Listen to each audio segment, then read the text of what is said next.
Hello and welcome. My name is Louis V. Titan, and you are watching the LVT and JJ Events $2,000 Invitational. Little extra 4v4 action for everybody this weekend because we do have the 4K qualifiers coming up and the 4K on the other side of that next week. But in the meantime, right, we want to give players plenty to contest. And today we do have Magic and Mikowski with us once again. We're going to see some pool play action. But Magic, welcome to the stream. How you doing? I'm doing great. I love that we have these kind of events to kind of fill in those spots where there otherwise would be no, Halo tournaments happening on a Friday night. So big shout out to LVT, obviously, JJ Events, for giving us just more 4v4 content. Absolutely. And we got a little bit of time here, but Mikowski, how you doing today?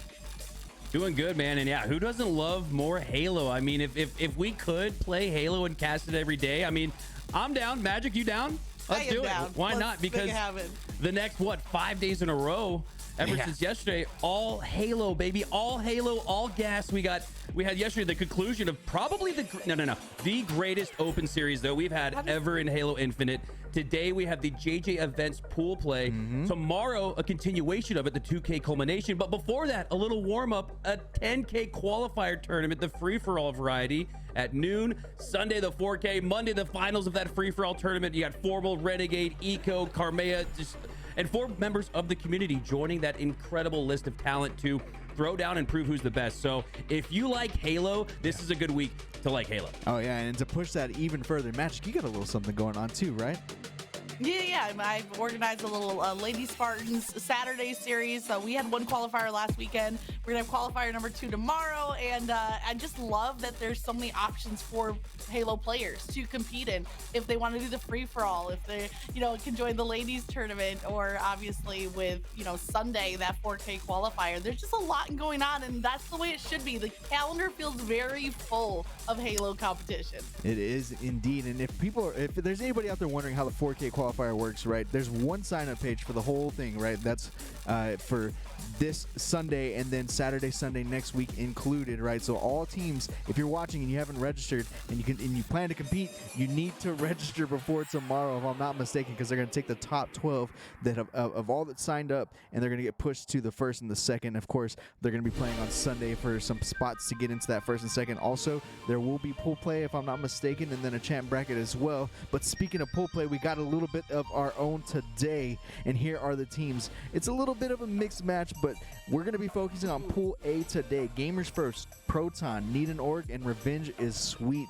Revenge is Sweet featuring J Grab and Invicted. Need an Org featuring King J, Straight Sick, Cherish, and Piggy. And our first match of the day is going to be versus Proton, Breaking Shot, Posey, Monster, and the crew. So, and Common, I think, is the last one, right? Yeah, plenty to go on here. But Mikowski, anything stand out to you in this pool play here?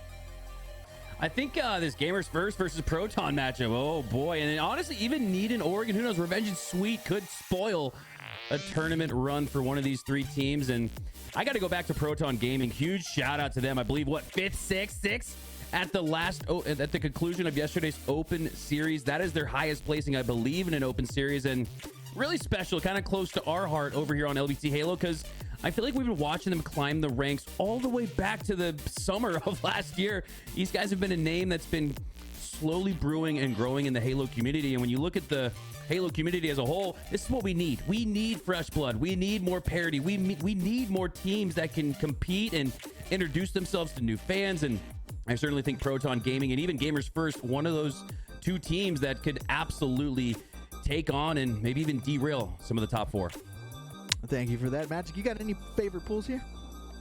I mean, It's hard to pick. I'm gonna have to shout out Avengers though in Pool D after their incredible performance from just yesterday, getting third place and really climbing the ranks of seeding overall. So watch out for Avengers in Pool D. It's a lot of highlight teams in all of the pools, so it's hard. I really can't pick just one because it'll be up to this pool play matches to see how it all shakes out. But I think the thread, I guess, to carry over from yesterday to today is that you never know what to expect in any of these matchups. You are absolutely correct, but what we can't expect is game one between Need.org and Proton starting right now. We're going to live fire. We're starting things off with Strongholds. So Magic and Mikowski, go ahead and take it away. All right, here we go. We're back into some more competitive Halo, and all of these pool plays are going to be that best of 5 format to determine seeding for the champ bracket that's going to pick up tomorrow. So today is kind of just like a teaser in a sense, because you're just going to have those 3 rounds of pool play in order to prep everything for tomorrow. Mikowski, what do you think of this matchup right in front of us? This is the 2 and 3 seed, so do you think it's going to go to a game 4, game 5? Yeah, I think we could be in for the long haul here at game 5. I think the most important thing that I'm really looking for here as this series gets started is that addition of Monster to that Proton squad. We had Haynes retiring the other week, went on a high note. Proton with another great performance in that open series. But we have Monster now on this Proton squad. How does he fit in? And this is always the really interesting part, Magic. Monster could be 10 times better than Haynes, right? Let's just say he is, theoretically.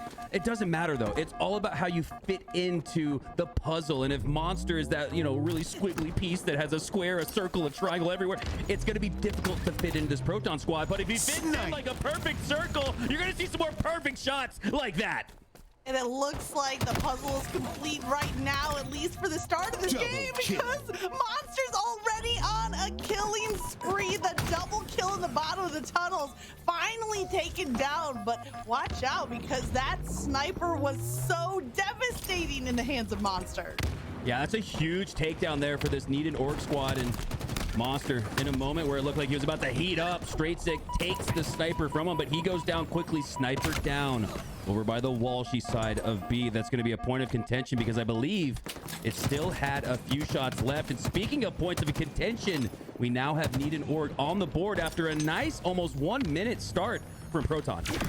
A little bit more contention in this matchup than maybe you would initially think from looking at the 2 rosters, but this is a rematch from Charlotte Open Bracket where Proton won 3-0 in order to send Need.org out of the Open Bracket. I think that was one of the biggest Open Bracket upsets at Charlotte. I know you were there in person at Mikowski. I was there recording the match, and I remember saying before the series started, this is going to go to a game 5. There's no way these 2 teams don't go to a game 5, but Proton Gaming got the sweep on it. So I want to know, is the same going to happen here, or do we see Need.org on that revenge tour?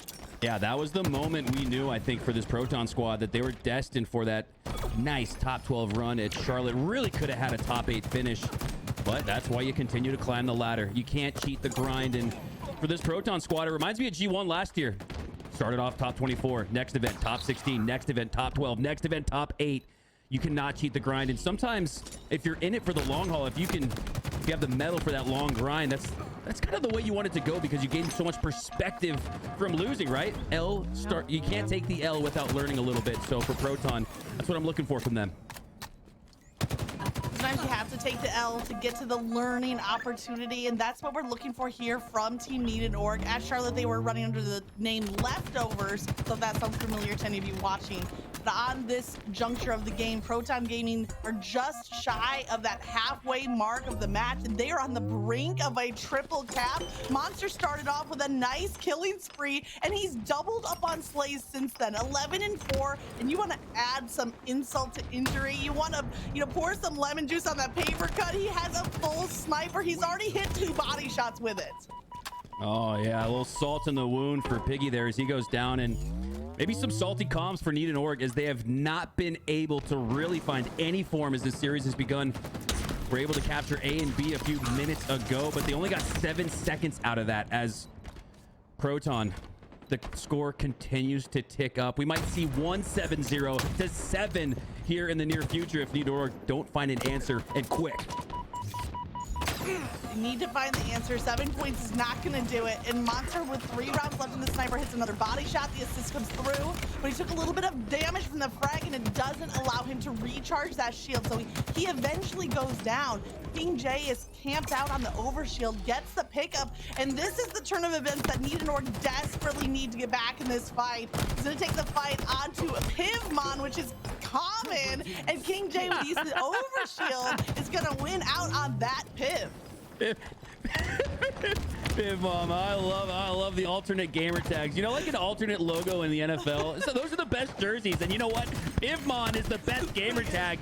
As we see King J looking to take down Posey in a Piv, but Breaking Shot cleans him up shortly after a trade scenario that leads to another score for Proton. There's some of that objective efficiency you're looking for when the numbers are even, but the score tilts. That tells me that Proton is playing efficient Halo, but just like that, A being flipped here for Need and Org, but B being flipped for Proton. So every single time Need and Org finds their footing, it's just a pinky toe. And it hasn't been enough of a grip on this game in order to clamber up the ladder. The points are starting to run away.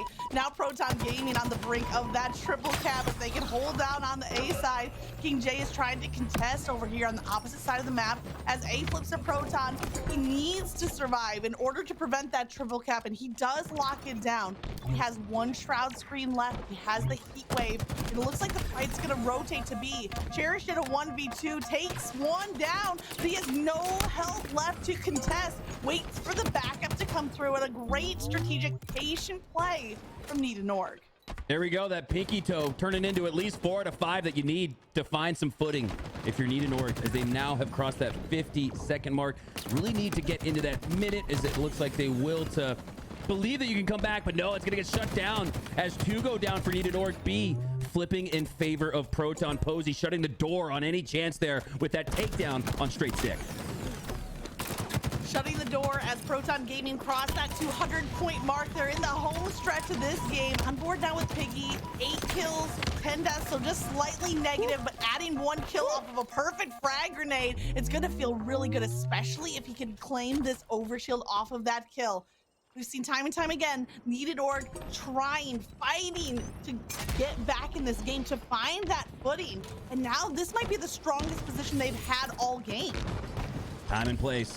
Time and place. A kill is a kill, but a kill at the right time and place leads to things like overshield and sniper in the hands of Piggy. And now the trickle down to that is, can he do something with it? That's going to be the key answer, key question here. Does Piggy have an answer as he looks to take down Monster? He takes down Monster, but Monster takes down that overshield as well. So up to 13-78. That's one of those win condition, not even a trade for Monster, just by babying down Piggy, making sure that overshield is not as effective, but he still has a sniper in his hands.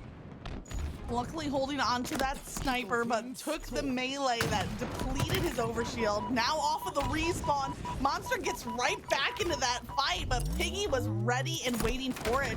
There's 2 players here at B. He's gonna take down Common with the spike grenade. He's gonna rotate over for the reset that's being contested. That repulsor perfect to get the full reset on the hill. I love this from Proton right here. Piggy, they notice, they know that he has the snipe, so they're not peeking any lanes. They're not pushing themselves into those easy pre-fire, pre-centering scenarios where Piggy's just going to take your skull. Instead, Piggy hasn't even seen a skull. He's really even seen a potential player to shoot that sniper with. That's why you just saw him finish with the battle rifle instead. So got to give credit to Proton here, playing really smart and efficient positioning, knowing that Piggy has snipe. And now look, you're forcing him into push top mid with the sniper. That's a long-range weapon. Now you have Posey using it in the short range. Masterful work from Proton as they regain B and C and control of that sniper. That's such a great breakdown of the strategy, and you know, might just be the game-winning strategy as Breaking Shot has the overshield. Look at the assist column for a second. Breaking Shot with 14 assists.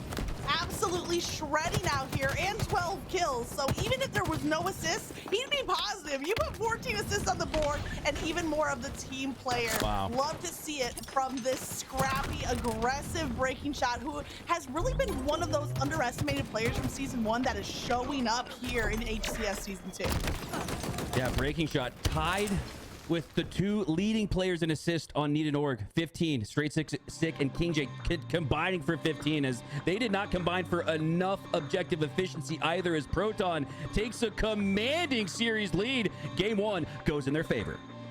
Definitely a decisive game, number 1, and starting to reminisce a little bit back to Charlotte, looking like more of the same here. However, credit to Need and Org. They had a rough start to that game. They do break that 100-point mark, which when you look back at the scoreboard, I feel like, okay, there's a glimmer of hope. There's signs of competitive play there just by breaking through those 3 digits. But they need to break through more than just that. They can't go, you know, half of the score, especially when we're going to a game slayer number 2. This is the chance for Need and Org to tie up the series, but this is gonna be hard to do if you have players like Monster popping off with a beautiful jump snipe. I think this is part of that opening killing spree for Monster, and there it is. Yeah, and it's one thing to start.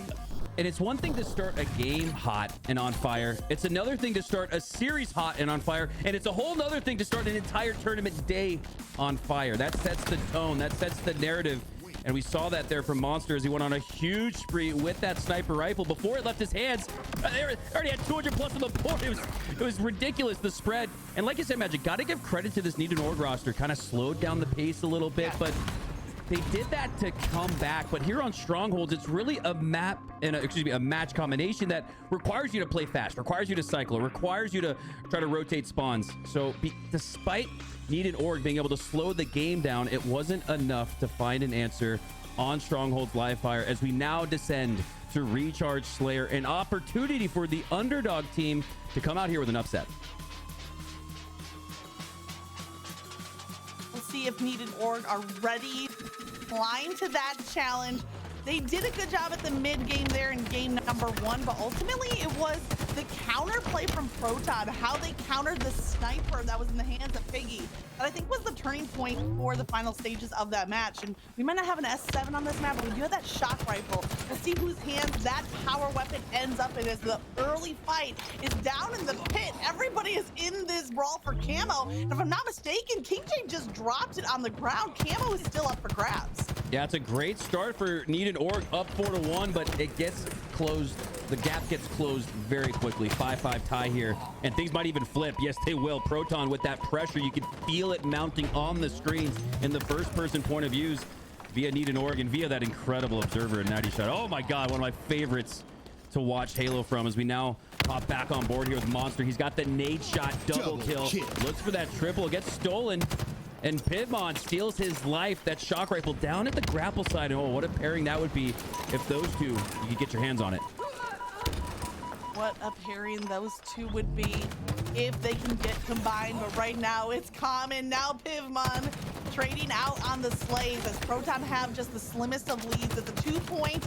Saw the kill go down for Monster, but he gets traded right back out. Neither team really starting to run away with this game, and a big reason for that is Straight Stick on the side of Need and Org. Already 6 slays to his name. He actually has the identical stat line to Monster. Both of them are sitting at 6 and 4, leading out for the slaying department.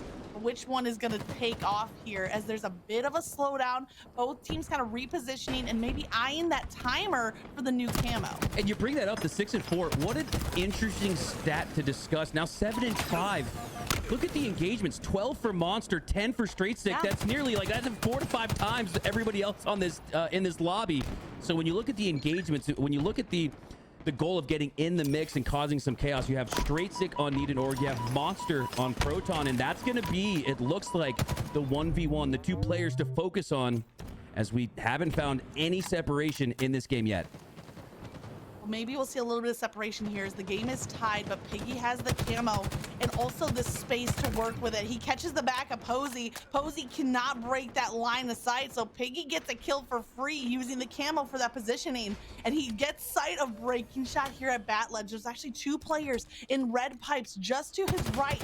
He might find the early shots, but his breaking shot with a shock rifle, and it's a 1v2, so Piggy has to back out of that fight and live to fight another day.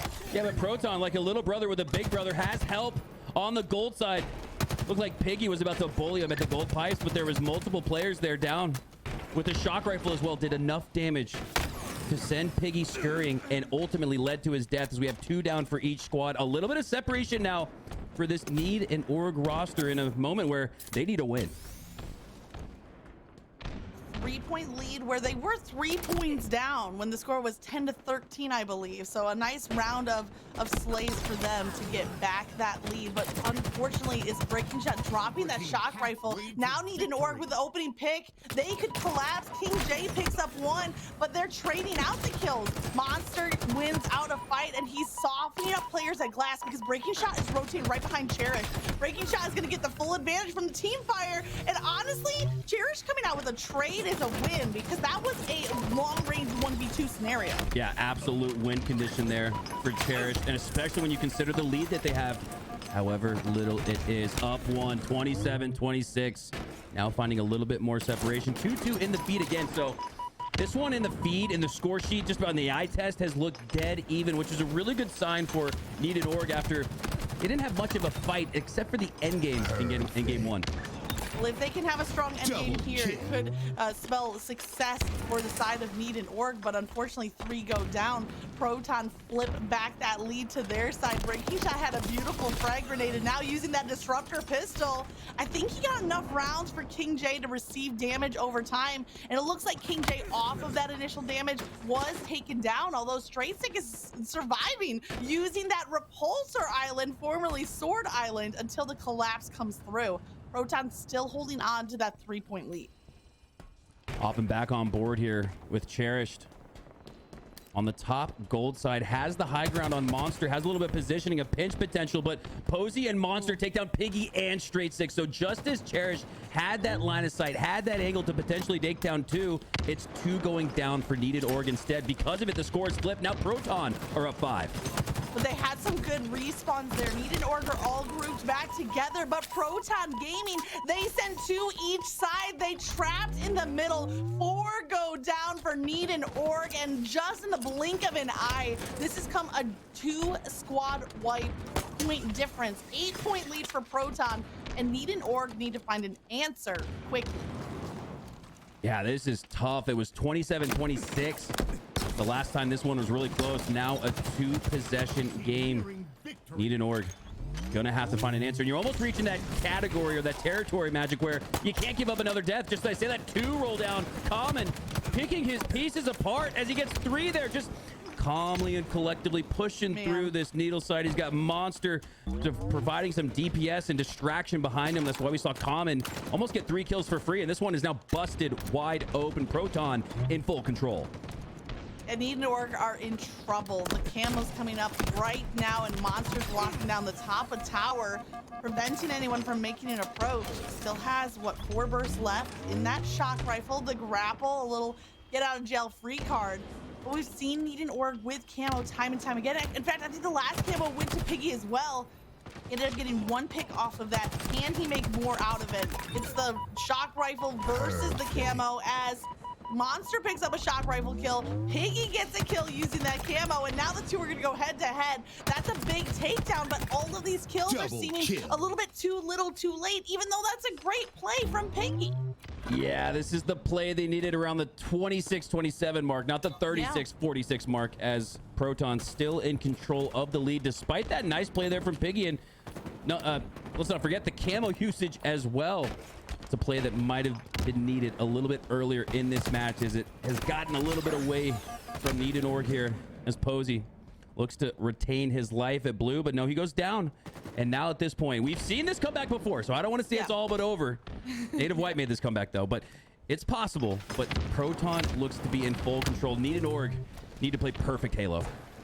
When you're talking about perfect Halo, Monster is 18-9 right now, doubling up, and then with the potential to hit the 20 bomb as he gets killed number 19, only 2 away for Proton Gaming. Need an Org, though, at one point were, what, 11 points down? They've cut that in half. Now they're only 5 points down, and they're just 1 kill away from it being that 1-possession game. So if there's a time to turn the game around, it's right now, but King J needs to stay alive at the top of glass, and he cannot do so. Breaking Shot finds 1, another kill comes through, and it's just Proton gonna collapse here at elevator side. Monster with opening damage onto Piggy, setting it up for Common. But look at the bait and switch here from Need an Org. Cherish gets back in the fight. They win both of those kills. It's only a 3-point game. Masterful bait and switch there. Oh, but it's not going to be enough as the push comes on strong late from Need in Oregon. You know what, Magic? That feels like deja vu. It just hit me in the tummy. That's deja vu. That's exactly what we saw in game one. Need in Oregon getting dominated in the beginning and mid portion of that map. Endgame, though, looking really strong, really good. Like, you could actually win this series. Unfortunately, though, you have to put together 2 out of those 3 in most cases to take down these top teams, as Proton once again puts their foot down and puts this Need in Org squad with their back against the wall, needing to reverse sweep to keep their hopes alive here in pool play, looking for as many points as possible. Well, I tell you what, the early stage, the mid stage was going to Proton, but that late game, they sure made it exciting as Need in Org cut that lead to just a 3-point game at one point. But it was Monster who came out with kill number 20, the full 20 bomb coming through for Monster on that final kill.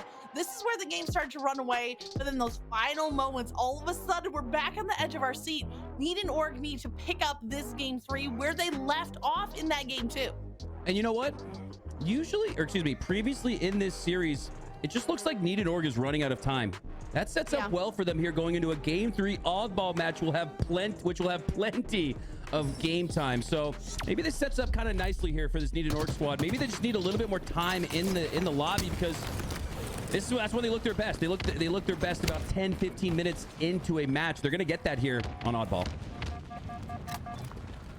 Another key to success here for Need in Org is they need to check for the Monster hiding under their bed, because Monster has been the lead slayer in games 1 and 2, and already starting out with an early kill, but it's the Rockets in the hands of King J going to secure an assist and then a kill on the second one. Early kills are going the way of Need in Org, and hopefully with it the objective control, but Posey clutches up to stay alive and secure the takedown. Oh, and that's huge. Posey's not going to end up trading out. I really thought he was. He got so weak there. Breaking shot, cleaning it up, and Posey retaining his life. That's huge. That's why he's still here on this A side. Otherwise, he'd be spawning over there at C with Monster instead. He's got a chance here, but Straight6 does a great job to outposition him, find the back of Posey, and put him back on the respawn screen. Okay, but we saw this level of control in the early stages of the game with only 1 point of objective time for Need in Org, but this time they're going to secure a little bit more because they already had the oddball rotate to the back of A. That makes it just double important that they win out those slays at back A, because if they lose those fights, they're giving Proton Gaming a defensive setup, but instead, off of the respawns, off of the comeback, now we see Need in Org with a much-needed strong start. 19-0, maybe strong is too strong of a word, ironically. But a good start. This is what we wanted from Need in Org. Yeah, it's a start that you'll be content with if you're Need in Org. But Monster now with that oddball, and he's looking to rotate it here, sensing that pressure from Straight6, knows the push is on. Breaking Shot has his protection, and so too does Common. Oh, I love the setup. Despite Breaking Shot going down, Proton are playing their paces right. Common goes down as well, but they're playing Halo the right way. They're playing strategically the right way, and I still love this oddball rotation. Despite not getting any time, it makes it much more difficult here for Need in Org to set up, but they're handling the challenge really well. They have Rockets. Straight6 goes down. Rockets available on those B stairs. You have a stalker rifle in the hands of King J as well, as he's going to toss that oddball out and look to put it to good use. Straight6 turned into a Spartan pinata holding on to that pipe. I don't know if it's just me, but the ragdoll effects in Season 2, or Halo Season 3 rather, have seemed even more dramatic. Just like the dead bodies swinging from that pipe. But it's Posey rather getting the kill to open up the path.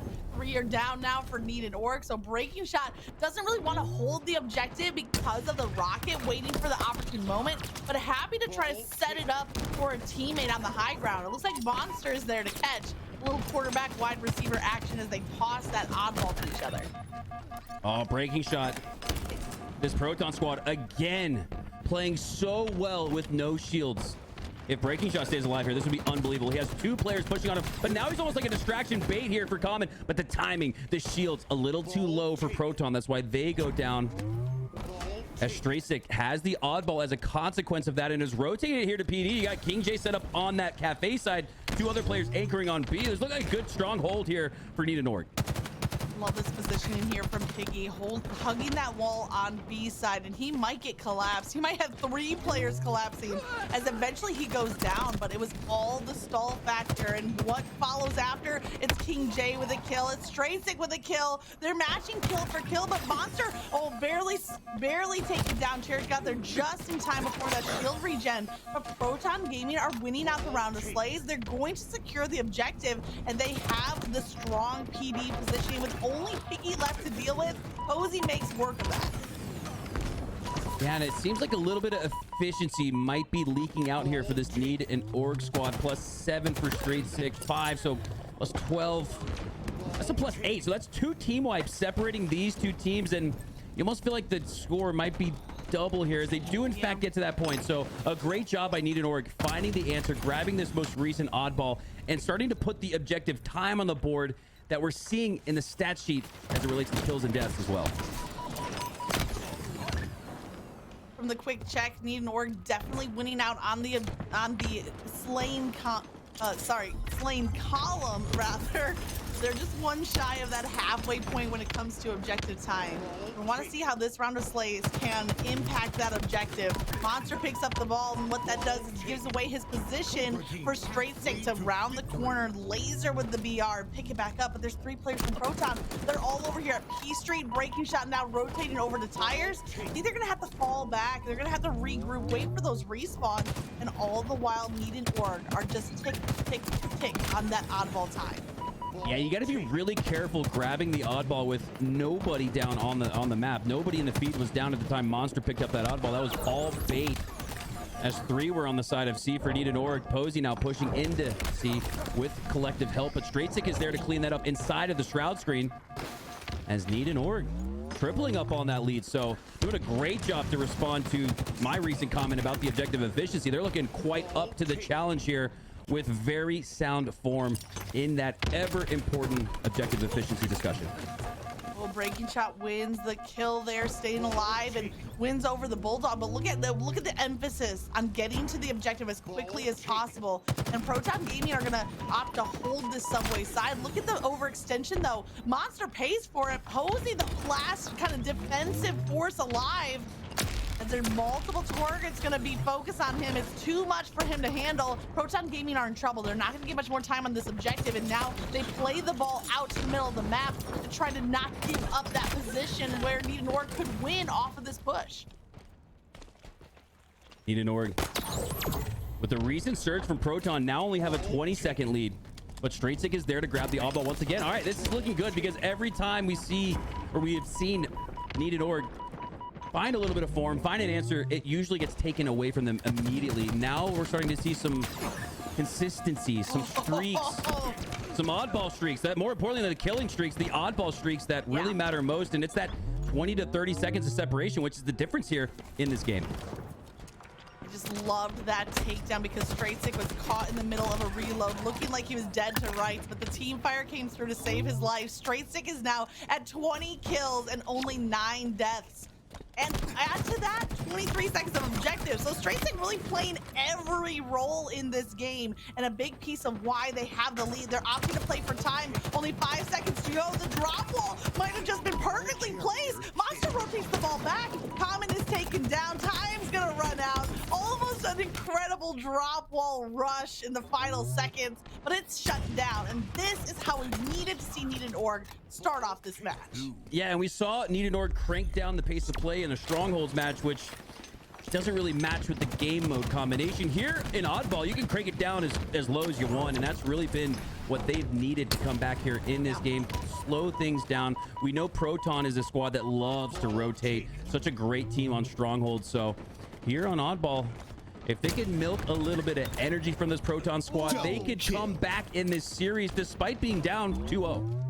Because you don't want to group up when the other team has rockets. You got a 2-for-1 special on that rocket. 2 kills go down. And I was just about to say that one of the keys to success here for Need and Org was checking Monster after he led in slays for Proton in games 1 and 2. And still Monster is slightly negative, 13 and 15. But that double rocket kill looking like Monster is right back in this fight. The early time goes to Proton, but just an 8-second hold. It's going to go down to a little bit of Slayer here before either team can get something time. Again, there's that oddball as bait. Straysick at the top of C. Hook, line, and sinker. As now he's a little bit of bait there at the bench's side. as that ball's almost in like a play ball scenario, despite not previously being played.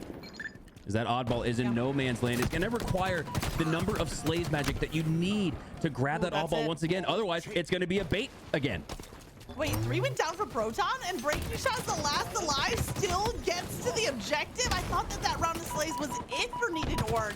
They're not giving up quite that easily. The full oddball rotation doesn't come through, and here's the fight. A huge win for Monster. Can he turn it into a double? He got some extra damage for free onto Piggy, and it was enough for that grenade from Posey to clean up the kill. What a great setup there from Proton. And the heads-up play from Breaking Shot leads to this hold that's still continuing here on the A side. Not much time on the board, but the pressure is on Needed Org here to answer back, as Straight Sick almost got back smacked by Posey, instead gets taken down through the traditional battle rifle. Monster with a chance to grab rockets, but with numbers down, not going to be able to grab it. Interesting there. Had the numbers to pull the rockets, but you had Cherish there popping off with the Stalker rifle. A reason why, despite having numbers, they were not able to secure those rockets, and they're still sitting there bottom mid, as it looks like Cherish is going to help grab those. I believe one of those players made it out with rockets, and now Cherish has the shotgun to work with as well.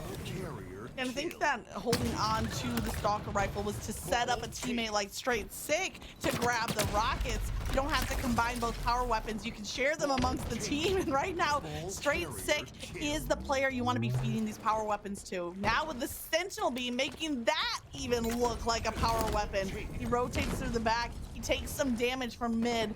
And now grabbing the oddball. This game, this round 2, has been very dicey, very nickel and dime, not getting a lot of time on that objective. Both teams playing full speed ahead.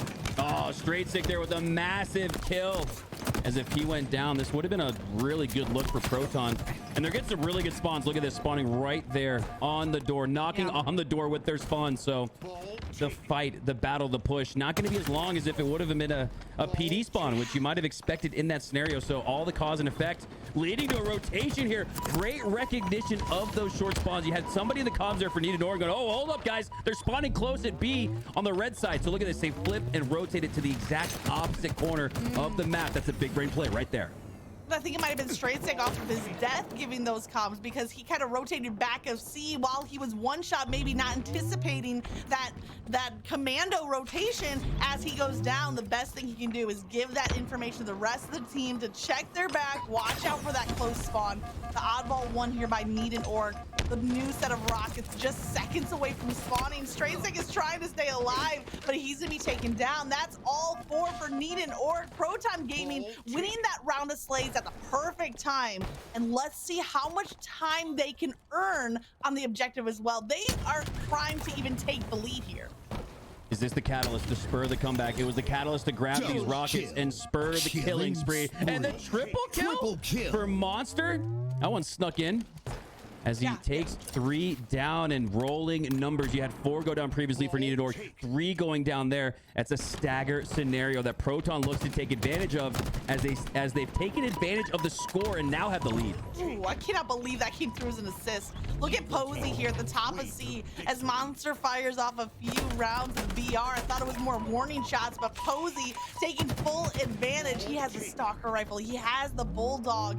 Push is coming through from Needed Org, and it's King J on the fight. No Bulldog ammo left for Posey, so he tries to finish the kill with the use of that red gun. But at least for Posey, he's not leaving much ammo left for Proton to work with, or for Needed Org to work with. Oh, interesting scenario here. Rotation of the oddball directly towards an opponent. I love that. Oh, it's one of my favorite plays. Very high risk, high reward, but it forces a flipped out away spawn here for Piggy. Piggy is not going to spawn here with teammates.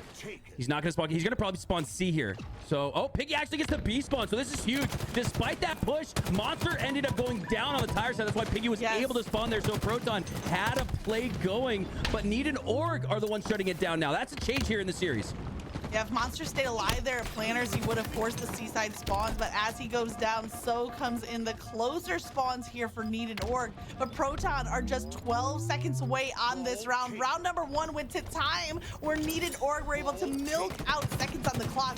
This one most certainly is going to go to score. Proton Gaming winning 2 slays, 2 down for either side. 3 go down, however, for Proton. Last alive is Breaking Shot. He's the rocket for the fumble. Piggy hits it in the nick of time. Oh my God. And oh, you gotta like, oh, if you're the oddball carrier, you're just regretting like, oh, I should have been a little bit more to the left. But hey, nonetheless, it's a massive hero moment for Piggy. Will they prevail because of it? Rotation of his own out. Almost a play ball here, but Proton only need 1 second. He's going to throw it out to them. That's exactly what happened. No, Piggy plays the oddball. The pressure was on, I know, but that's a situation where maybe he's got to go down and hold it. But there we go. Breaking shot. Such an incredible play. That's one of the most unbelievable fumbles we've ever seen in Halo Infinite, Magic. It was great. It was great. The desperation of those Rockets needed, and the kill at the 99-second mark. Unfortunately, though, the lead was too much to overcome off of one hero play on the side of Need and Org. But that takes us into this round 3 of Oddball. Need and Org, they are going down right now as Posey is picking off kill after kill. And Proton Gaming, man, I have to think that Need and Org needed to win that second round, because Proton are coming out in round 3 with a vengeance. Proton with all the momentum, and if they carry this through, this is going to look exactly the way it looked on LAN. So I know a lot of people say a lot about online, but if you look at the weight of averages, it usually averages out. Sometimes you have some anomalies, but for the most part, those results usually stick. As Monster goes down, breaking shot on the other side. But look at that, Monster on the other side of the map. That was all just distraction and bait. Yeah. More time for Proton to milk. His Need and Org have just now gotten onto this side of the map where you let Monster essentially single-handedly detract and take that attention away from the objective. As now the push is on. Monster, though, gets a split spawn out where he has the back of his opponents. King J spots that, but it's now Need and Org with some oddball time. Looking good for a comeback. What a great survival there at ATM. Another takedown for Need and Org. 35 seconds went by so quickly for Proton off of that opening break, really prioritizing the objective, but now it's the chance for Need and Org. They won the oddball. They won the round of slays. King J with the Bulldog has damage onto 2 targets, but I don't think there's anyone there to clean up on those kills. Cherish is going to try as he gets the takedown onto 1, but Piggy is forced to play that ball just 5 seconds short on the lead. And look at Posey. He basically catches the oddball off of the toss. Wow, King J with a huge pickup here on Monster at a moment where they could have gone 3 down with the Rockets up in 3. Posey with that oddball time. King J, because of the press here with this lead that Proton is gaining, is going to leave these Rockets for one of his teammates. Cherish picks it up, and Posey elects to rotate and play that oddball perfectly through bottom mid. As Cherish has that long-range rocket out like a sniper. Doesn't connect, but does on Monster. 3 down for Proton, and yeah, this comeback is looking really strong for Need and Org. They should have a tie here. There should be 15 seconds uncontested. And breaking shot goes down as well. Piggy with another takedown. Now Piggy in a 1v1 against Monster. They said you gotta check for the monsters under your bed, and Piggy is not able to survive this one. But once again, sets up the play. Monster hits the last second plasma in the 1v2 situation. He comes out with both kills. And now it's Common with a double kill of his own, quickly scooping up that objective. Proton now with the lead and climbing. Just as it looked like Need and Org had the answer to tie it, maybe even take the lead in this series. It's a little bit more of the same from what we saw in Proton in games 1 and 2, where every time Need and Org looked really strong, Proton almost like pulled the rug out from underneath them. Yeah. As they look to do more of the same. More oddball time here for Need and Org, and a huge takedown there as Posey goes down. Big win there for King J. That's going to send the only threat onto that P side of the map. That's going to allow all of this Need and Org squad to train their reticules to this right side. Everybody is ready for this push. How do they handle it? Well, Monster gets the opening pick, and there's Monster and Posey pushing to the back of A from Cafe side. Monster with 1, Posey with another. Proton Gaming are winning out the slays yet again. Need and Org are not holding on the defense. In fact, King J is last alive, the only survivor on that play. And with the clock at 75 now for Proton, they need 1 more round of slays to secure this game and the series. Clutch double there from Breaking Shot as he's breaking the hopes of Need and Org with that double kill. Oddball possession going back to Proton, but with this lead here, they're not too pressed to pick it up once again. They're going to play for these slays, and I love this here because with all 4 players alive on each team, any oddball grab is just going to be bait. The oddball can be bait, but it seems like Proton was not afraid of it. They go 4 down, though. Maybe it was a mistake to grab that objective. You were kind of calling for it, Mikowski. Just leave the oddball, just win the slays, but they really did want to get, even if it was 5-10 seconds up on the board.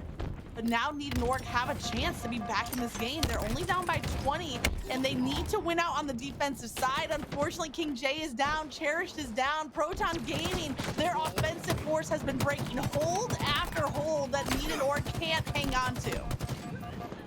Great sick. Needs to hang on to his life. You got to feel like if any of these players go down in numbers where it provides an advantage for them, for Proton, it could spell trouble for Need and Org, but 4 go down for Proton. Need and Org now with the last ditch effort here and maybe even a last chance push here for Proton as they look to secure this game and this round. Yeah, but Monster just got the double kill, and he's rushing in right behind Breaking Shot on this. And there's the bait and switch as Breaking Shot took too much damage. Monster fills in. Monster with the 40 bomb, and they need 2 more seconds. 40 kills for Monster as Proton Gaming lock this game and the series away.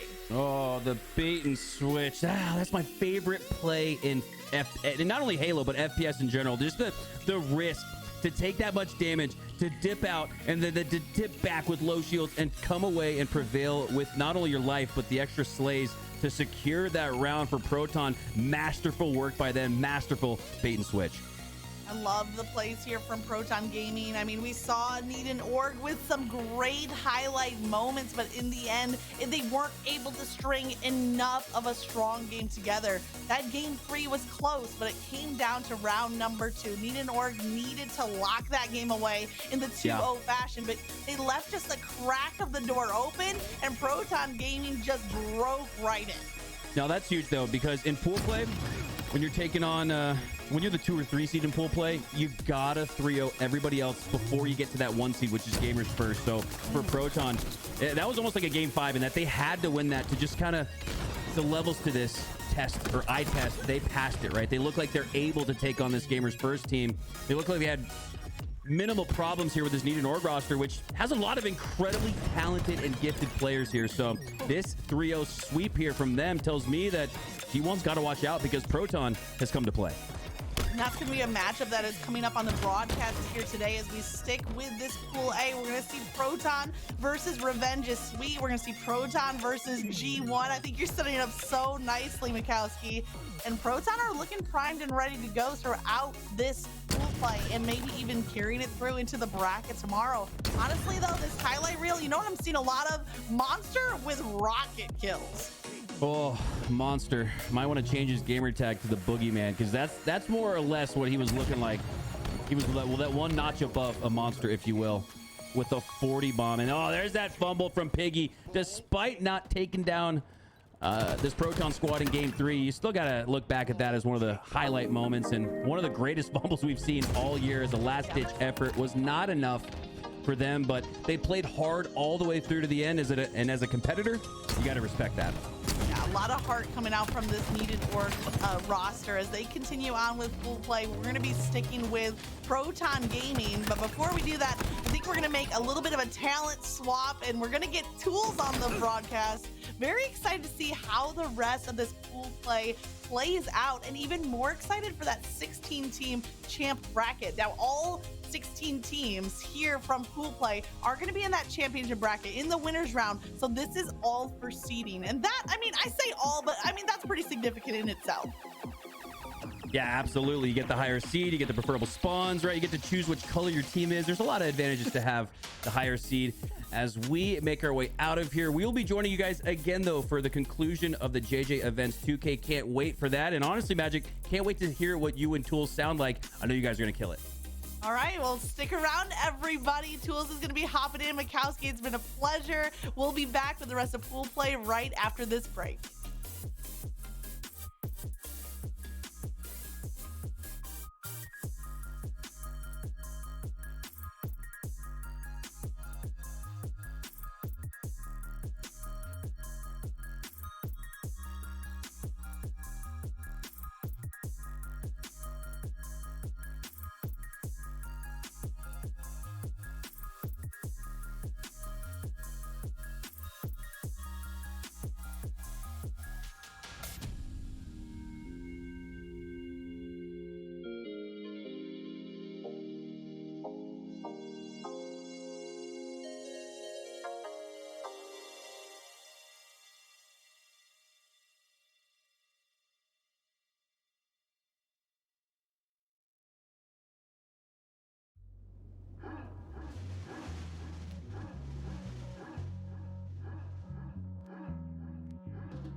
Ladies and gentlemen, welcome back. We're ready for the second round of pool play. My apologies for the break. We're learning Start GG, but it's an amazing website, I gotta say. I want to bring in Magic and Tools now. Mikowski did have to take a break. We got Tools on the broadcast now. Welcome to the broadcast, Tools. How you doing today? I'm feeling fantastic. I think we're going to have an incredible weekend of Halo. It started yesterday, extended weekend, right? 4-day, we're back in school. Starts on Thursday. We're going to be ending on, Monday? I mean, LVT got everything going on. This JJ events thing is crazy, though. Love seeing pool play, bracket, all that. Good practice for all these teams. Absolutely. And then Magic, we got Proton and a new team. I guess they're an open bracket team, we'll call them, right? But they very specifically chose their name. Revenge is Sweet. Is that a name you like? I do like it. It has a nice ring to it. And I mean, from the casting side, Brandon, there's a lot you can play off of. You can play off the Revenge. You can play off of the Sweet. So, yeah, I think it's a great name. Indeed. Well, we're getting into game number 1. We've loaded in. So, Tools and Magic, I'll leave it to you two. Take it away. All right, Tools, before we head into this game, I'm going to just quick rapid-fire updates from the other pools. We are staying focused here on Pool A with Proton Gaming. In Pool B, Native 1-3-0 over Hative and Company. In Pool C, Sentinels 3-1 over Shock and Company. And then Pool D, Avengers 3-0, Sylvanic and Company. And Cloud9 3-0 over Mags Up. So that's some quick updates for anyone in chat here trying to follow a specific team. But wow, Posey's not giving me any time to read off the pool play results. The kills are coming through, the double kill with the rocket, and immediately grabbing this objective. Yeah, I mean, the easy start, right? Getting those rockets right away. I believe they threw them right up to him and using those to secure this lane. But what's interesting is how they're controlling the C spawns right here, right? They're going to try to force the fights through from PD and let Breaking Shot really hold down the middle lane with that Stalker rifle. And so far, just a very successful plan, able to get everyone right where they want them. And then eventually, they're going to be able to capture this hill and then win their rotate for the next rotation. And the only thing that I'm surprised by is Breaking Shot rotating earlier than expected. I kind of expected him to kind of anchor down on that C side, but he is actually taken down here on Driveway. That Bulldog is going to swap into the hands of Monster. Red Gun should be in the hands of Revenge's Sweet off of Breaking Shot's death, but Monster wins a great kill. That's a good way for them to break in. Proton Gaming already have this hill 95% of the way captured. Yeah, if your Revenge is Sweet, you're not necessarily trying to get this hill. You're trying to work for the next spawn, but unfortunately, they try to hold on to that hill, try to steal it away. I don't really like that approach. If you're going to lose that hill by just going a couple down, you should be trying to force yourself into the next rotation. Let Proton get that first hill, but be set up for the next. Instead, they try to hold their ground. They go 3 down, and well, they lost the rotation already, and you can see Proton Gaming already chewing up the clock in this second hill. It looks like the dominoes are starting to fall right now. Revenge's Sweet do get that opening pick. Monster goes down, but Posey is here. Common around the corner, both of them able to team fire. And that's a little bit more the bait and switch that we saw so masterfully done in the last series. Posey tries to stay alive, deals out some damage with that disruptor. But what did Revenge's Sweet give up in the process of this push? It was the rockets in Monster's hand yet again. Yeah, that was more of a trap by Proton Gaming, sending numbers out of the hill, trying to get around to the rockets, allowing Revenge's Sweet to push up, but it was all for the end goal. Monster getting back towards those rockets, then using them to break the hill and get more time for his team. Posey tries to survive in that shroud screen. That's an interesting tech that we're seeing as he just pops it right on his body, and you can see once you come into the Shadow Realm, it's a hard fight, and we're going to see a lot of that shroud screen usage throughout today's tournament.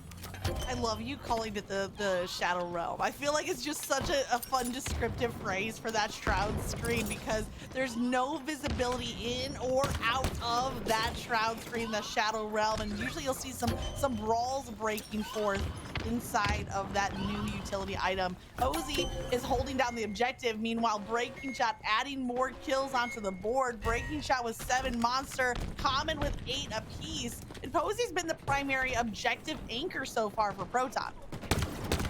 And Posey, he's going to be the most important player on this rotation with that Stalker rifle. Expect to see some 3 shots, but already getting behind too many players, and Common is in the right position to clean up, right?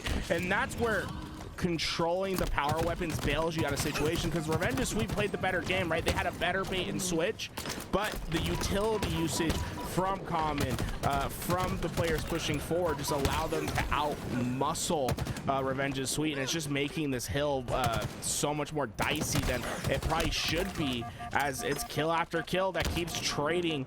And Posey and the crew, they're not gonna go down easy as they're trying to break into these PD spawns, and looks like Breaking Shot was successful. Now Revenge is Sweet gonna be spawning across the map. You mentioned Posey being the most important player. He was the only one to really win out the 1v1 there. They had a little bit of a split fight happening. Breaking Shot trades on his kill. Posey wins outright. And with it, they're going to get those closer spawns. They're going to get the utility. Monster with rockets. Name a more iconic duo. Yeah, Monster's been so on top of everything on this map.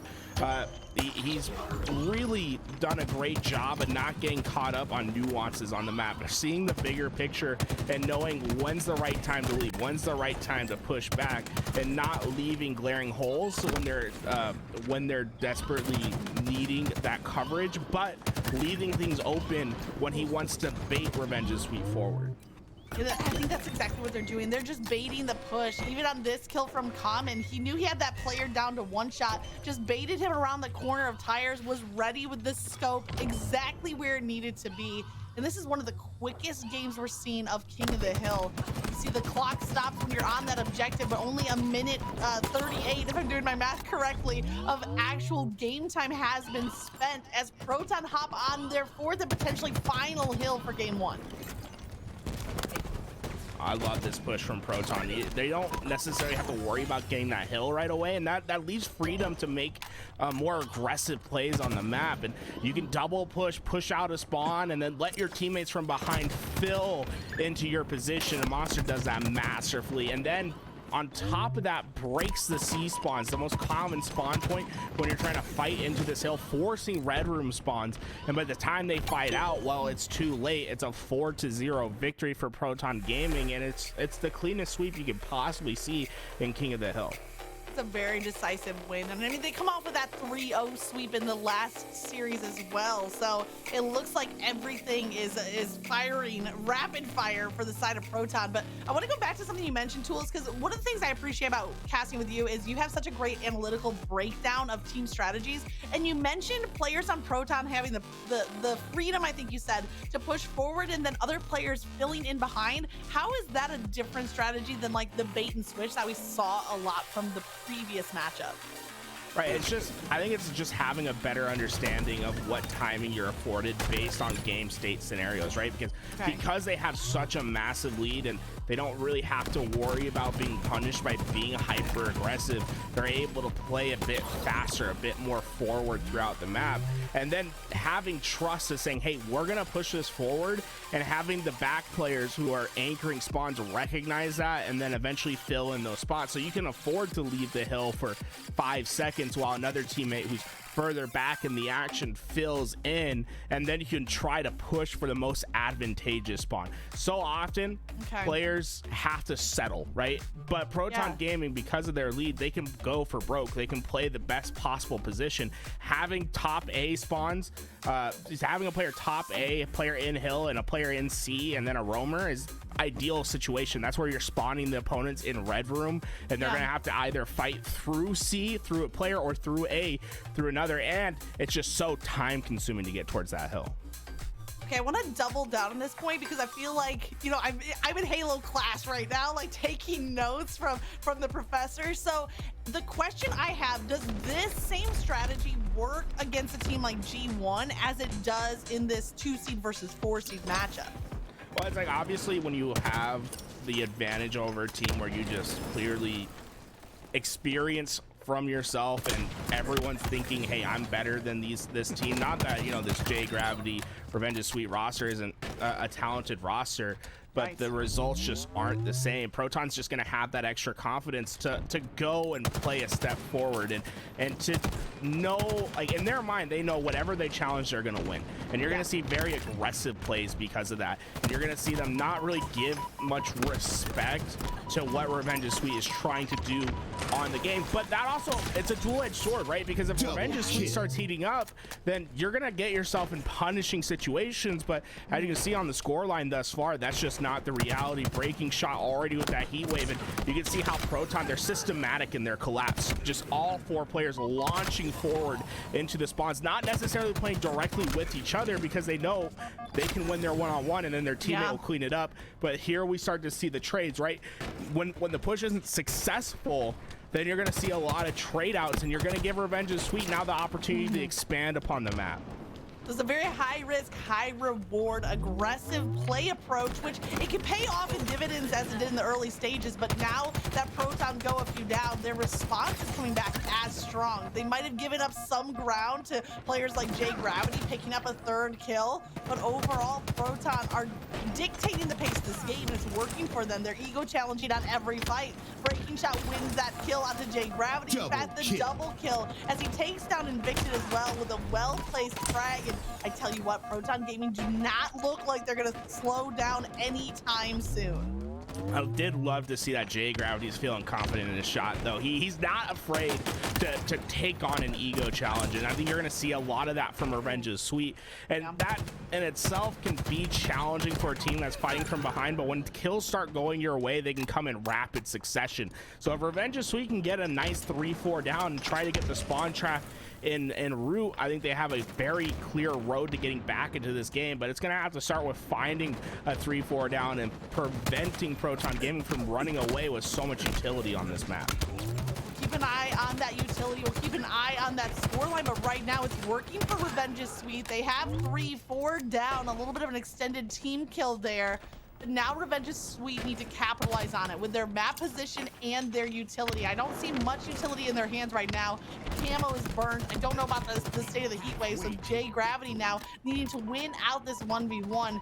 Trade of kills happens elsewhere in the map. J Gravity does an ego challenge on this fight, opts to play a little bit slower pace, but watch, teammates are getting pinched there at the bottom of P1. And like J Grav's not going to de-challenge for any fight. He is going to take anything. And Monster, well, he's able to shut him down on that fight because of it. But we did see Revenge's Sweet's playing the right game, right? When they got 3-4 down, you saw J Gravity get right into that spawn. He wanted to play forward, but his team is just not quite with him on the speed in which he wanted to play, and that's why Proton are able to push eventually out of that spawn and now are playing that trade for trade Halo. And when you have a lead, every trade that you get is in your advantage, and every positive kill just puts you more and more ahead. I mean, one thing to credit Revenge's Sweet, they're not far behind in the assist column, which usually when a team starts to take over like Proton Gaming is, it's usually off the backs of the team fire. But what you had said about Proton Gaming's strategy is they are overextending. They're looking for those 1v1 fights. So the assists pretty even from side to side. If Revenge's Sweet can lock down, maybe look for the overextenders and some team fire. Monster versus Invicted on this fight, and unfortunately Invicted does not get the melee off to get the trade. Monster gets a clean outright kill, and he continues on. He adds another one onto the board. Proton Gaming at 38-25, a 13-point lead, only 12 away from this win. Yeah, and like Revenge's Sweet has a lot of assists, but what does that story tell you, right? When you see 75% of their kills being assisted, is that they're not winning a lot of the 1v1 fights, the important pivotal fights. That's what everyone loves to say in Halo, the cliche of winning the piv. You're gonna have to come out and have unassisted kills if you want to get yourself a lead. And so far, Proton, when it comes to the 1v1 no help, they've had the leg up in this game. Revenge's Sweet is doing a great job, but when they do find that team firing, cleaning up those kills. But we need to see some more just more confident energy on the 1v1s, or not even the energy, just the execution in the 1v1 play. Yeah, I think the execution exactly right. And I wonder if that priority of winning your ones is why we see Common running under the name Pivmon. What do you think of this little bit of a secondary account rename? I don't know why he does it, but I like it. You know, it's a cool Smurf. I like having Pivmon in the lobbies. Chris Common, he's been one of those players that when you need him to come up the most for his team, his experience comes through and he wins big fights. He knows when the pressure's on, and so far he's been very successful in the second season of HCS. I think this Proton Gaming roster has a lot of wind in their sails, and if they can keep doing what they're doing, they're gonna be the Cinderella team one of these major tournaments where they do the unexpected and they keep going forward. I think Charlotte, that was a taste of what can come for Proton. Imagine if Proton not only beat Shopify Rebellion, but then also beat Navi and gets that second seed, is playing through winners bracket. Like, there's things where Proton can still tighten up, but there's so much promise with this roster. And maybe Monster is the catalyst that they needed to get themselves to that next level. And I think that is the question, is how does Monster fit into this roster? So far throughout today, he's fitting perfectly, but there is a little bit of that unpolished gem in the side of Proton where you can see some rough edges that need to be smoothed out. But, you know, speaking about Rebellion is a team that you mentioned. Was that from their pool play at Charlotte? Is that what you were saying? Yeah, so Proton beat Shopify Rebellion. I believe it was 3-1. Wow. In pool play, but then they lost to Navi 3-1. And I think when they lost to Navi, they didn't realize that they had made bracket, so they thought they had lost. I just remember seeing I do Posey remember that. I remember Posey being like devastated at his station. You're right. Yeah, but they had qualified, beating Shopify Rebellion, a big deal, and that got them through. Heartbreaker for Navi in that series, but like I said, there's a lot of potential for this Proton Gaming. And now, well, it's dual edge, because a lot of the pro players, a lot of the pro teams aren't going to be sleeping on this roster anymore, right? They're going to be coming out. They're not going to let things go for free. And Proton Gaming, they've woken up the juggernauts when they're playing, and it's going to have to be playing at 100% at all time. And these matches are a great indicator of how ready are you. Are you going to slip up and let teams that are a tier below take games off you, or are you going to stay dominant, stay on top of your P's and Q's, make sure you're playing correct Halo, and win these games in a solid fashion? And so far, the first 2 games are indicative of Proton Gaming doing business as usual, playing correct Halo and playing a dominant style. Yeah, 5 straight wins if you count the 3-0 from the last series, and now starting off in this series looking very strong, very decisive. They have a little bit of a deficit here in the early stages of strongholds, but they are rallying to get right back, dropping the shock rifle there from Breaking Shot. We might see whose hands that ends up in. Maybe Posey makes a rotation to grab it off of the respawn. Right now, Jay Gravity is holding on to this catwalk. There's 2 players from Proton rotating through Whirlpool, and Monster, he came out of nowhere. I didn't even see him on the flank play, and unfortunately, neither did Revenge is Sweet. And now they have the setup that they want, right? They have the crosses. It's Chris Common and Monster who have each other's helps from across the map, and it's just going to give them a lot of information on when they can push. Breaking Shot getting that initial damage in. And I love how Monster, he's playing like as if with the flow of the game, right? His teammate gets damage, he plays forward, then he plays back. It's like a wave going in and out, and it just allows for a more fluid game for Proton Gaming. Oh, I love that. I love watching that kind of like that rhythm of Halo, and sometimes it's very like tangible that you can see it in the play styles. Common grapples through, looks for the melee, doesn't connect as he swings by looking like Spider-Man. He has to settle for the trade of melees, and don't look now though, Revenge is Sweet are still holding on to this lead. It was a slight early lead, and now with that AC control, they're starting to build onto it. Invicted has been so deadly with this shock rifle, most notably watching him throughout like Honda Phantom 1v1. If he can start hitting those shots, he can be a deadly force on the side of Revenge is Sweet. Revenge is Sweet just committed all of their resources to playing to C, and it could be a devastating result because Posey gets right behind A. Invicted's trying to double on back to get this kill, but this is going to be a big one, and Posey, he's not going to let him go. And what essentially that does is, yeah, you got C back, but look at how much you had to give up. You threw all of your resources there, and Proton Gaming capitalized right away, and they're not going to be satisfied with a 2-cap. They're going to try to play for more at any opportunity. I know Avengers aren't in this matchup, but it has to be said, what did it cost you? Everything. Too much resources spent on one capture, and they're giving up another stronghold at the same time. Now Posey with the last round of that shock rifle only needed 1 round to hit the perfect headshot. Breaking Shot is fighting here on the B side, gets a kill, and is trying to flip this zone back.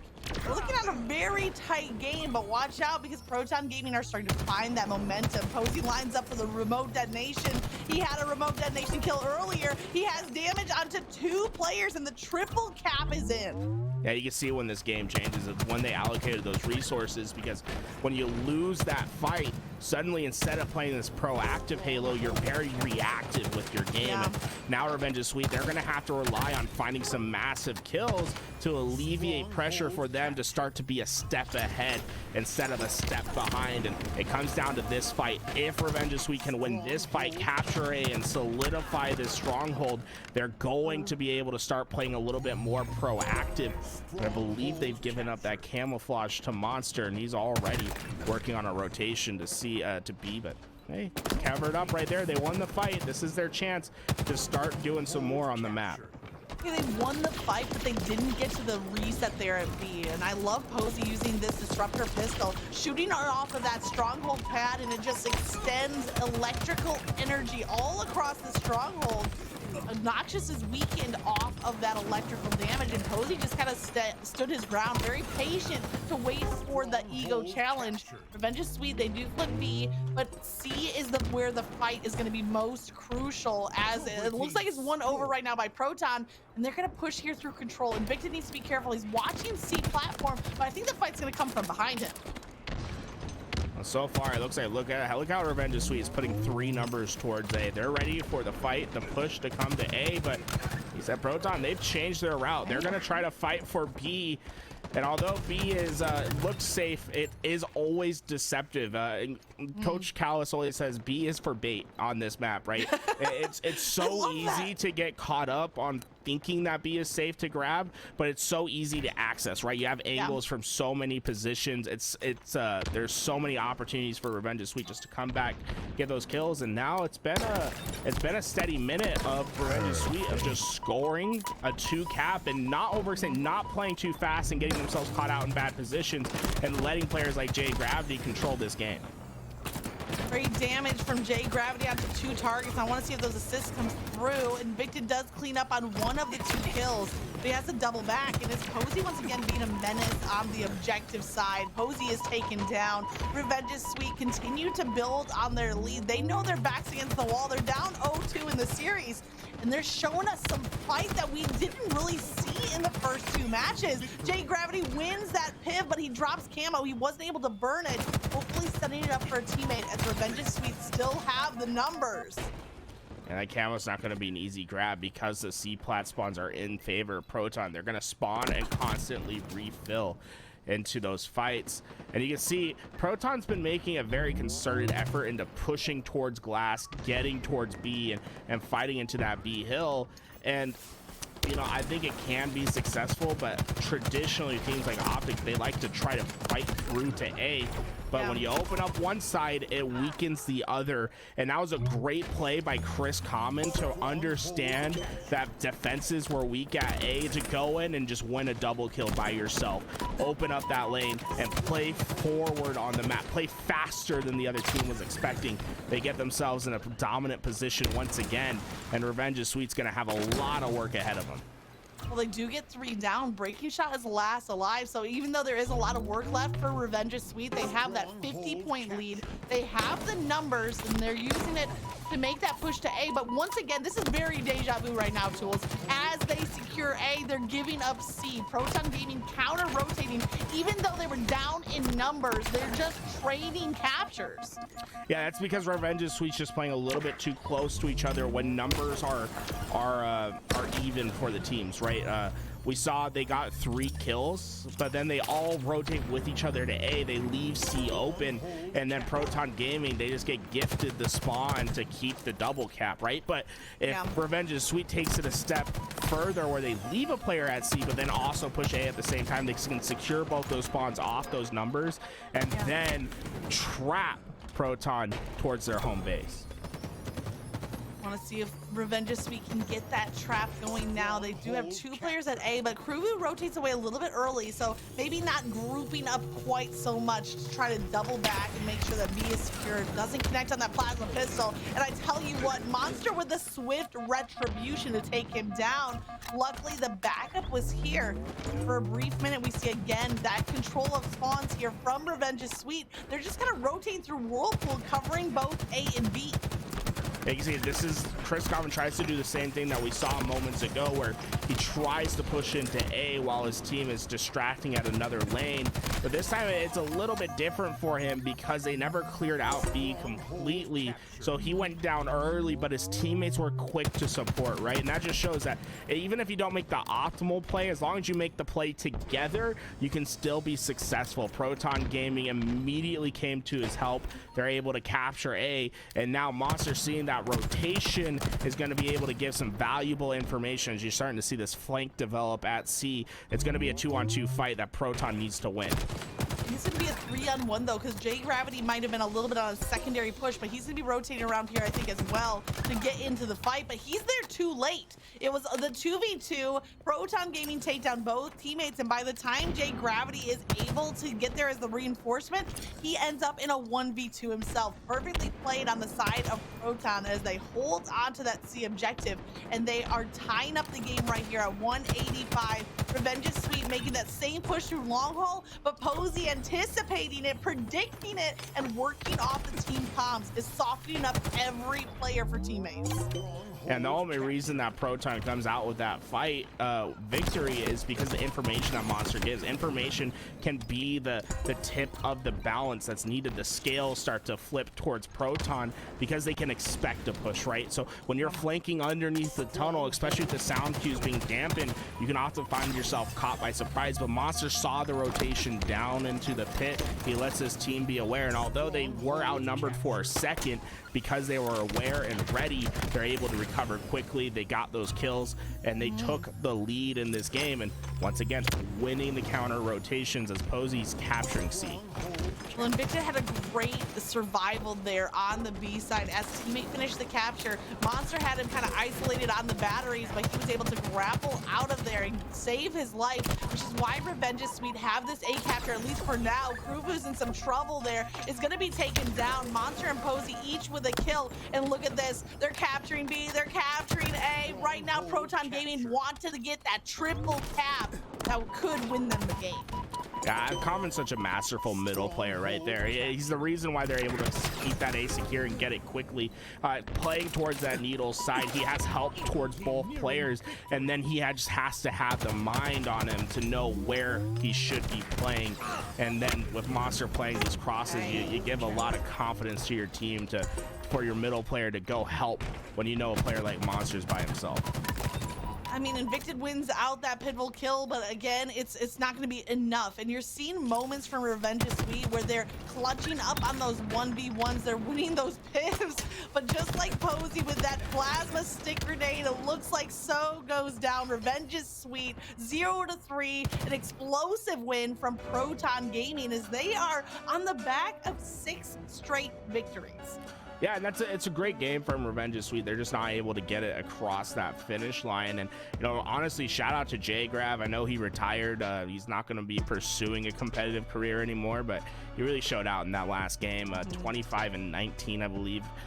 Playing a phenomenal game. Unfortunately, just not enough for his team to extend this series. There were some really nice plays from Revenge is Sweet. I love that shout out for J Gravity. Absolutely agree, especially in the early stages of that game 3. J Gravity was really the key for keeping the team in the fight. And then towards the end, Invicted with some clutch plays, but it just seemed like as a team whole, they weren't able to turn a great play into the time they needed on those objectives. I mean, you're looking at the stats, and you know, there's a few standout players, but overall it's fairly even when it comes to damage, when it comes to accuracy. So a good fight here from Revenge is Sweet. I just think that Proton played a better team-based game in that third match. Yeah, J-Grav 25-19, also just shooting so many bullets downrange. I mean, look at his damage, 6,600. Yes. He shot like 700 shots. It was like 125 more than anyone else in the lobby. He's just completely was a factor in that game. I think that's why we saw this game so much closer than game 1 and game 2, is because we had a standout individual performance from Jay Gravity, but individual performances can't overcome team performances on a consistent basis, and that's where we saw Proton was successful. They just moved as a unit. They're very aware of each other's influence, and they're quick on the help and support of each other.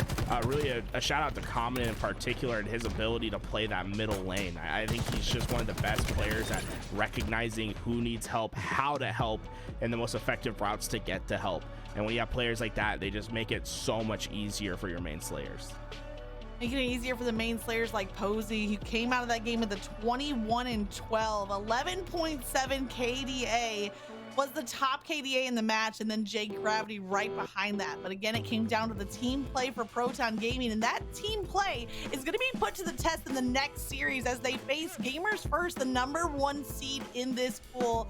Before we cut to a quick break, Tools, anything else you want to add about that matchup or for what's coming up next? Just shout out to Revenge is Sweet. I think, you know, the first couple of games, it's easy to get dejected. I think they played a very solid game 3, and I know a lot of those players are up and comers. I know Invicted, he was in that Honda 1v1. He was doing his best in that, and Kruvu has been having, I think he had a top 16 performance last weekend. So, you know, I just wanted them to know, like, yeah, we see your guys' talent. It's cool to see up and coming talent make some waves, and I just hope these guys just keep grinding. And I'm sure eventually we're going to see them play a Thursday HCS tournament. Ooh, I would love to see that. The talent is there. The work ethic is there. Big shout out to this roster. Next up is going to be Proton Gaming versus Gamers First. The #1 and #2 seed in this pool will be going down. Don't go away. More Halo to follow after this break.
Welcome back, everybody. Thank you so much for sticking with us as we head into, at least for today, the final round of pool play. Tomorrow, the 16-team bracket is going to pick up, but this is the matchup that we've been building towards all evening. Tools, we have G1 versus Proton. Proton looking hot off of 2-3-0 wins, but now the real test. Yeah, G1 is always going to be a juggernaut to take down. We've obviously seen that this new roster hasn't come to the heights that they were expecting through Halo Infinite yet. You know, some growing pains to see. And Proton, they've had the exact opposite reaction, where they've been exceeding expectations, getting better and better every week. I mean, on Thursday, just yesterday, actually, they took a game off phase. I believe they finished top 8 in the tournament. So, you know, everything's going right for Proton, plus things on a little bit of a downtrend for G1. I think this opens up a real door for Proton to make an upset and come out first seed out of this pool. I mean, what was the percentage that we saw of upsets yesterday? It was a high number. I want to say, was it 60, 70% of matches yesterday were upsets? So maybe that trend continues into today with a potential upset right here. Proton taking down G1 would certainly be quite the story, but opening up on a game like Argyle CTF, I think that has to play into a little bit more of the longevity that this G1 roster has. Yeah, I think I think you're right on with that, and I just got a correction. Top 6. I'm sorry. You know, I want to make sure that I get the crew over at Proton the respect that they deserve. A top 6 finish, and I think Monster was a big part of that. He absolutely went off in the games that I saw him play on Sunday and Thursday. And I think we should expect to see more of that upset Halo happen in these next couple weeks, Magic. Like you said, it was 70% might even be a little bit underselling, like how many upsets there were. Yeah. It's crazy. Even on Sunday, and then it just continued on into Thursday. I've never seen such a tournament play out that way before. No, neither have I. It certainly was a day to remember, was yesterday's tournament. And, you know, with you mentioning Proton with that top 6 finish, you know who the other team was that was the 5th, 6th? Ooh, FAs? G1, you're looking at them right here. Yeah. These are the 2 teams that both place in that even positioning from yesterday, 5th, 6th. Now, they didn't match up directly, to my knowledge, in the bracket. Proton Gaming went down to Sentinels, and then I think they went down to FaZe in the lower bracket, if I'm not mistaken. And then G1 and Proton ending up with that same positioning. So they might be coming into this with Proton on the rise, G1 maybe a little bit underperforming recently, at almost a neck and neck play. So do you want to make a prediction on this matchup? I mean, I just think I don't want to say who's gonna win. I'm just gonna say I expect the distance. You know what I'm saying? Okay. Game 5 is what I would expect, but you know, for both of these teams, it wouldn't be necessarily surprising if we did see a 3-0 for G1 or Proton. Both these guys' highs are extremely high, right? Their ceiling is definitely one of the highest in the league. It's just, where's your floor, right? How consistent can you be? And that's where G1, I think, have been on shaky ground recently, is that their floor has just been a little bit lower than I think they expected, while Proton's floor has just been a little bit higher. Yeah, I think that Proton have been consistently just improving and building and growing, and maybe the ceiling is higher for G1. I mean, I'm just gonna say the ceiling is higher for G1, right? Like, they have top 3, top 4 potential, certainly. Proton have yet to prove that they can break through that level of gameplay, but the consistency that Proton has been showing us, especially in the most recent weeks, is really something to be impressed with. And I can't tell you, like, when we sat down and looked at the pool play tonight, when we saw that this was the match we were building to, I was already excited to see how these 2 teams would face off, as looks like we're building up the lobby, getting all 8 players ready to roll. Yeah, I've been carousing around this pool play bracket, and I saw that carousing. Yeah, you know, perusing. Like perusing? Yeah, perusing around. Or like cruising. You know, a little bit of column A, a little bit of column B. Okay.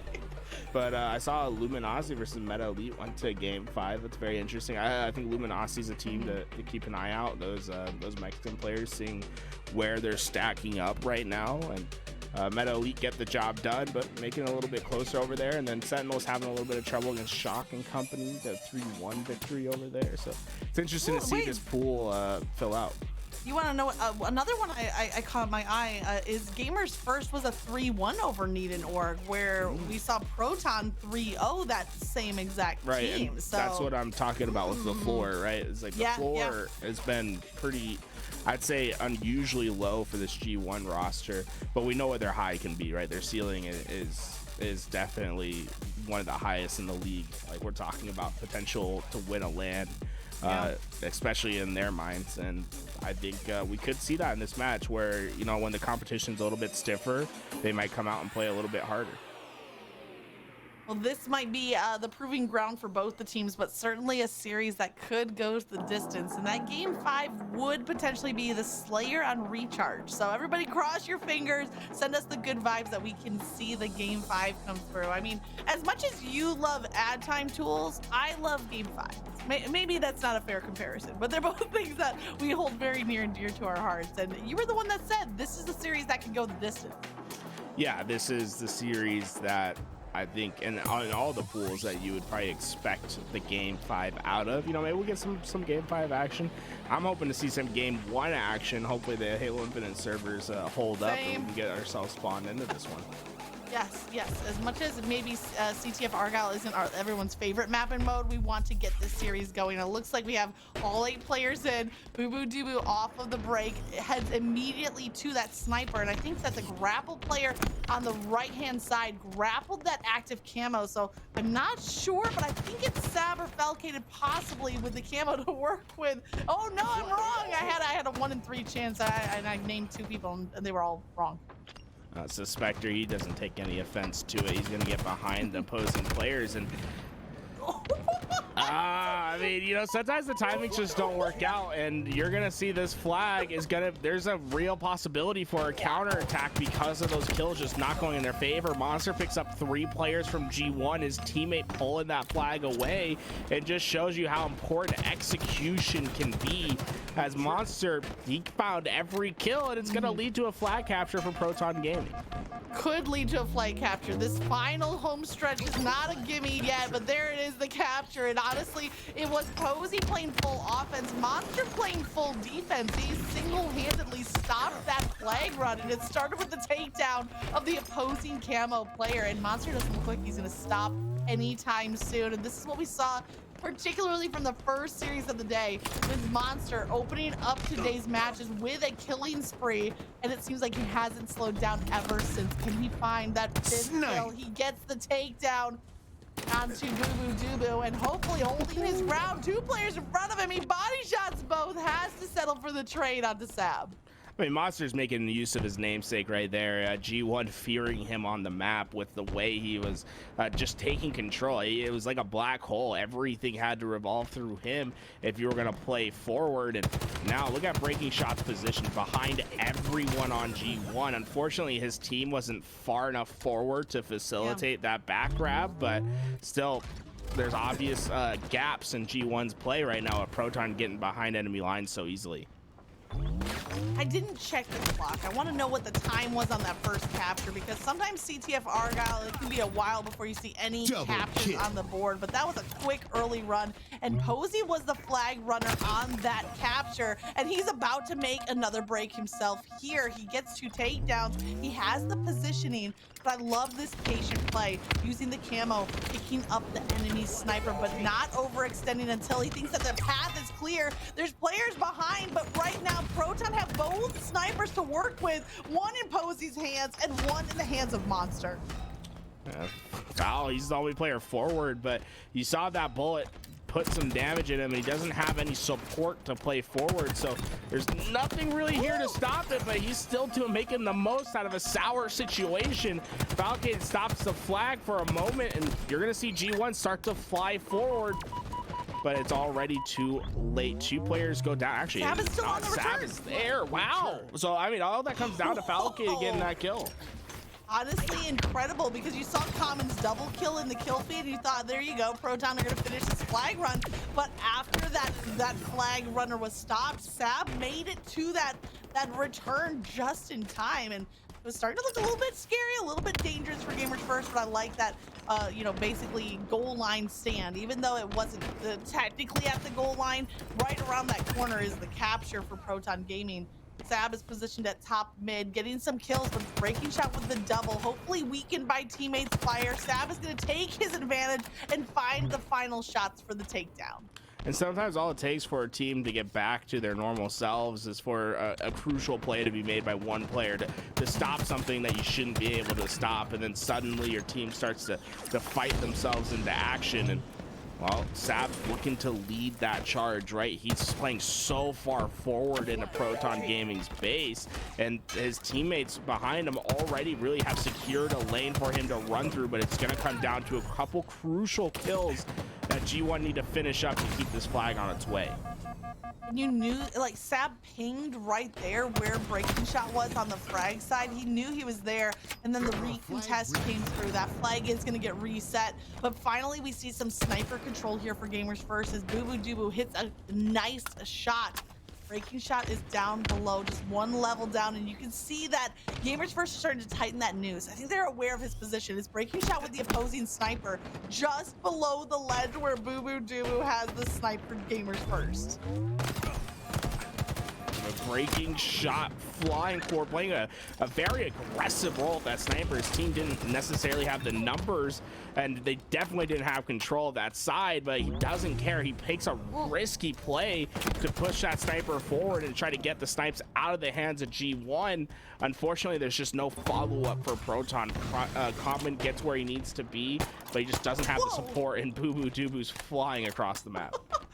Flying is right. I've never seen Argyle cleared so quickly and straight down the middle at that, but what he does is he doesn't go for the capture. He goes for more grapples. Kills are coming through for Gamers First. This could be a good run. I thought maybe, yeah, I think he is going to try to set it up. There is a basically smooth movement run you can do with that flag and grapple. He decides to go for a little bit more of a safe route, but Boo Boo Dubu showing the power of that grapple. Is going to be all up to breaking shot to stop this thing. Breaking shot in the back of the base, and I think Boo Boo Dubu just grappled his teammate there onto Sab. A little bit of a friendly harpoon, but as breaking shot goes down, he was that final line of defense, and as he's eliminated, so too goes through the game tying capture. But there's a potential for a counter cap here as Proton Gaming are wasting no time to get to Gamers First flag. Yeah, tough spawns for Proton to deal with right away, but so far they're getting the kills that are needed, right? Running that flag through the middle can be so effective if you're spawning towards the left or right. G1 spawned underneath the base and just had immediate access to fire, but Proton Gaming showing that the Slays reign supreme. Counter cap is in, and although it was a hard-fought road, they did it quickly and succinctly, getting that flag back home. I love a breaking shot and getting credited with the capture because he's such an aggressive player. I mean, he has a sniper now, but he's also playing that objective when he needs to. He goes after slays in the right time. He goes after objective plays, and I'll just say it, Tools. I'm a breaking shot fan, even as he gets taken down there. I just think he makes some really smart heads-up plays, and he's fun to watch because it is usually fast-paced as well. Monster is leading the way for Proton, 18-9. He had the double kill at mid-map that cleared the path for breaking shot. And that's some of that teamwork and harmony from Proton Gaming to get the lead back. And now G1 is really looking to muscle their way into a lane and just get forward on the map. You see G1 essentially have a line through the middle of the map with presence there, but that's not enough. You're gonna have to try to break in and make one side of your home, and well, Fallocated hitting shots like that makes it look much easier. Beautiful snipe, and then Suspector cleaning up a kill. G1 have the numbers advantage, but I don't know if they're gonna push right now or they're gonna wait for power-ups, because it's the snipers and the camo spawning in just 5 seconds as Suspector's at top mid, holding down that camo spawn. Now he's out in the open. He could receive fire from every angle, but he stayed alive long enough to grab that camo. And he has sights onto Posey. With the camo, he can get the opening shots, the clean kill. He's getting the comms from teammates to make it into a double. Yeah, and that's just great play from Suspector, recognizing what the numbers were on the map, and then you say, hey, they probably don't have angles, and we can keep being very oppressive on the map if I keep this high pinpoint position at top mid, getting damage down, and then also just being right on top for that camouflage. Opportunity meets the moment. It's a double kill, and G1 are starting to fly their way into position to get themselves a game-tying cap. Oh, and Falcated hits another snipe. Suspector with the back-to-back double kills with the use of that camo. That's some great utility. And as 3 go down for Proton, you have to think Breaking Shot last alive. Breaking Shot the last to home, and Breaking Shot with the sniper kills to single-handedly stop this push from G1.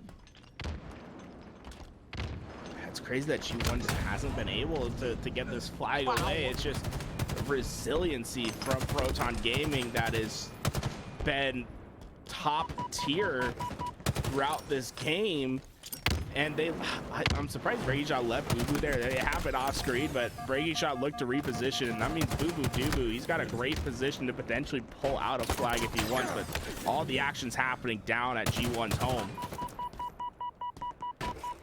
They're fighting to defend their home right now. When you thought it was surely a flagpole, maybe even a full flag run from Gamers First, Breaking Shot cut that short, and now Proton Gaming are flipping the script. Breaking Shot with the perfect kill, and now he's trying to get the sticky onto Sab at top mid because the fight is for camo. 2 seconds away, Breaking Shot regens his health. He has help from Posey.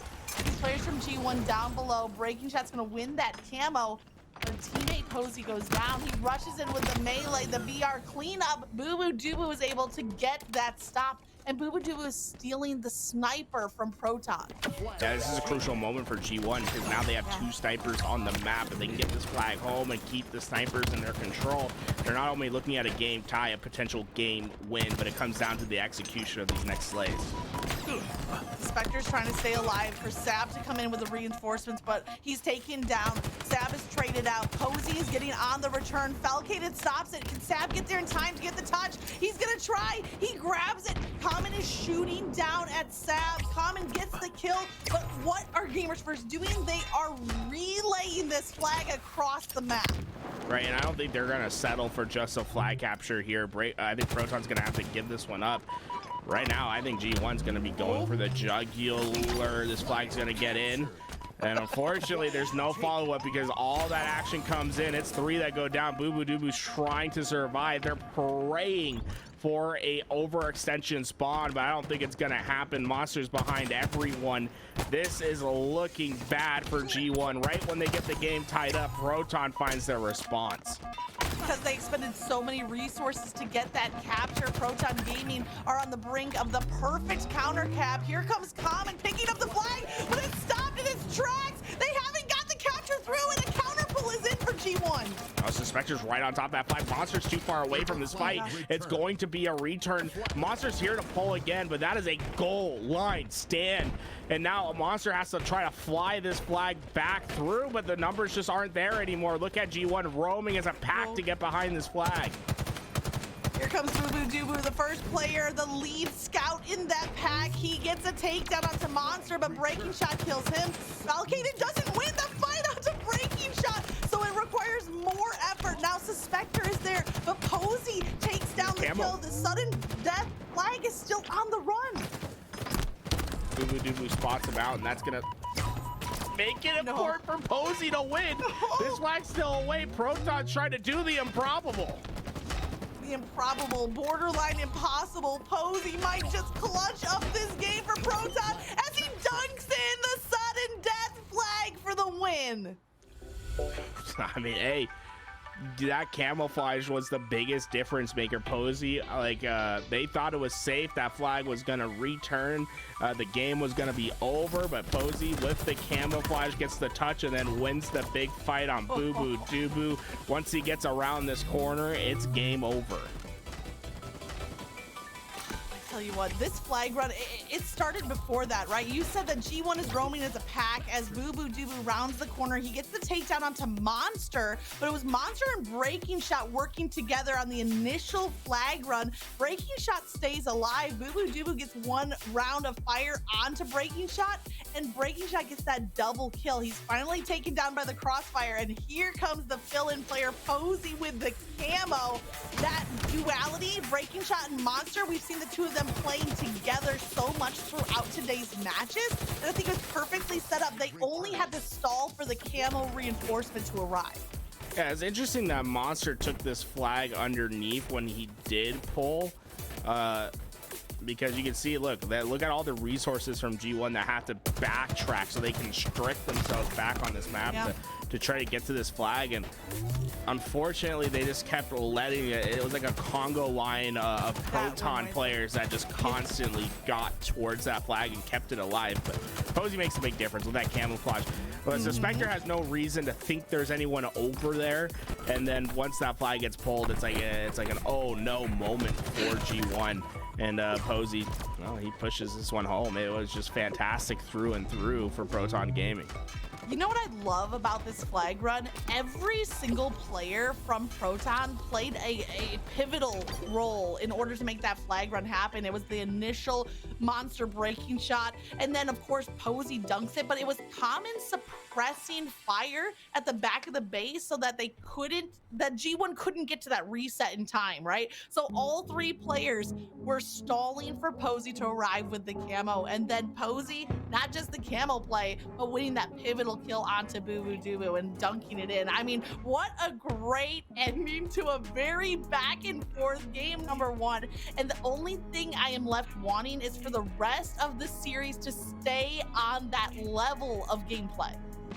Yeah, I think we're going to see neck to neck. Like, it wouldn't surprise me if it's a 3-0 for Proton, but it's not going to be an easy 3-0, right? You're going to see every game come down to the wire throughout this series. But at the same time, G1 can light it up at any moment and start flying and being that G1 that everyone expects to see. But they need to win this series against Proton and start moving things in the right direction for the team. And Boo Boo Doo Boo grabbing this over, she'll play. Look how aggressive he's pushing into that base. They want to get the sniper out of Proton's hands. If they get early 2-snipe control, it'll change this game.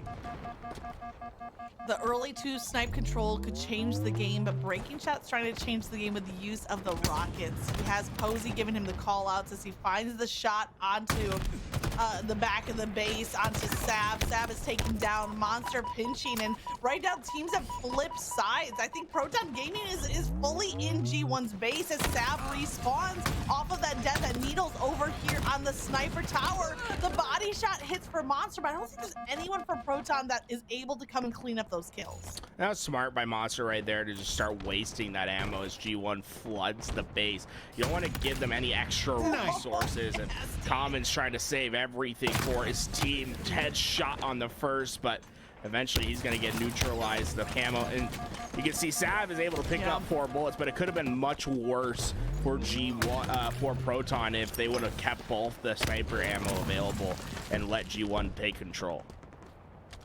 We're looking at a tied game. Sorry, now a 1-point lead for Proton, but Sab is 6-2. Only 2 players on Gamers First have actually drawn blood, and most of that has been Sab. He literally has 3/4 of the kills for his team right now. And unfortunately, teammates are being taken down. The drop wall is going to keep Monster alive. The body shot with the snipe hit, but the BR could not connect through that drop wall. Oh, Cal just trying to run back home, and it's going to be an easy lineup for Monster, and you can start to see how Proton's going to try to squeeze into these spawns. All 4 players on the different sectors of the map, and now they have the spawn trap that they want. And this is what's important in Slayers. You want to force splits, right? You want the team to split, but split on your pace. That way they don't have the help. So as soon as 2 players spawn over at Snipe, you're going to see Proton immediately fly into those players, and if they're successful, then they can turn back around, fly on the next 2, and you just try to keep that pendulum swinging in your favor. Right now, the pendulum is swinging all for Proton as Posey picks up 2 rockets. He goes down, but he delivered them to Breaking Shot, so maybe just a necessary sacrifice in order to secure that power weapon. Breaking Shot sends out a rocket, maybe yelling, "This one's for Posey," as it hits its mark, as he grabs the rockets off of his dead teammate. Now we hit that halfway point of the game, 25-16, a 9-point lead, and it's starting to look pretty dangerous for G1. They need to find an answer.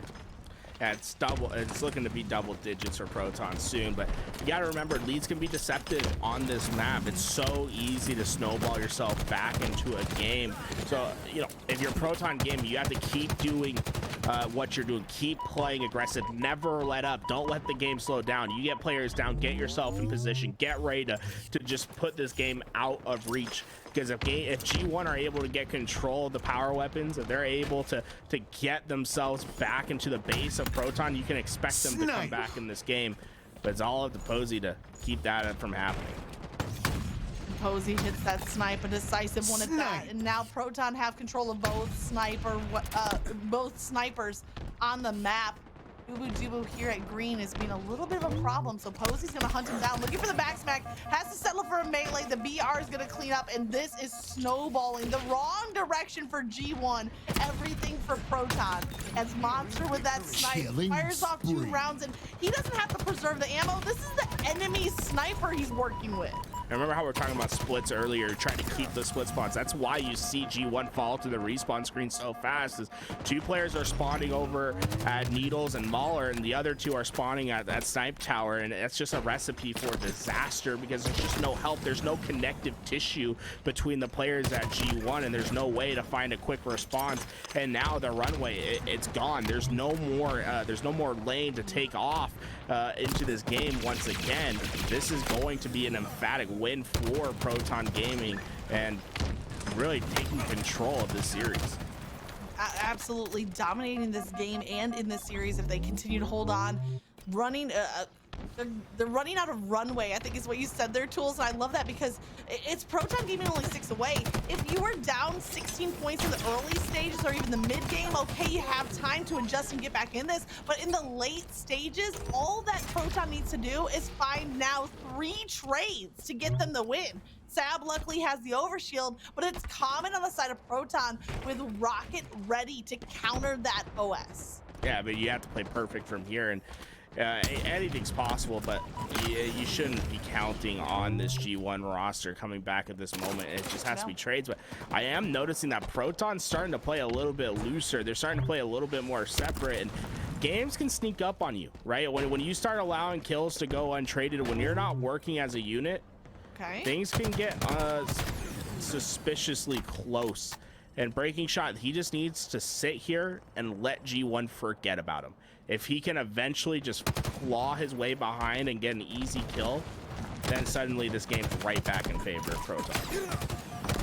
See what Breaking Shot decides to do as he is in the back of the base. Some kills here going for Gamers First, but they're still down 10, and Proton just need one headshot from Breaking Shot as he is taken down. Sab and the rest of Gamers First need to play perfect Halo, but I think they have both snipers in control. They might be able to just look for some clean headshots in order to not get traded out. Suspector's gonna find one. The rush is coming through. Common finds the kill. That's gonna be the nail in the coffin. 16-9 goes Common in a solid Game 2 victory for Proton.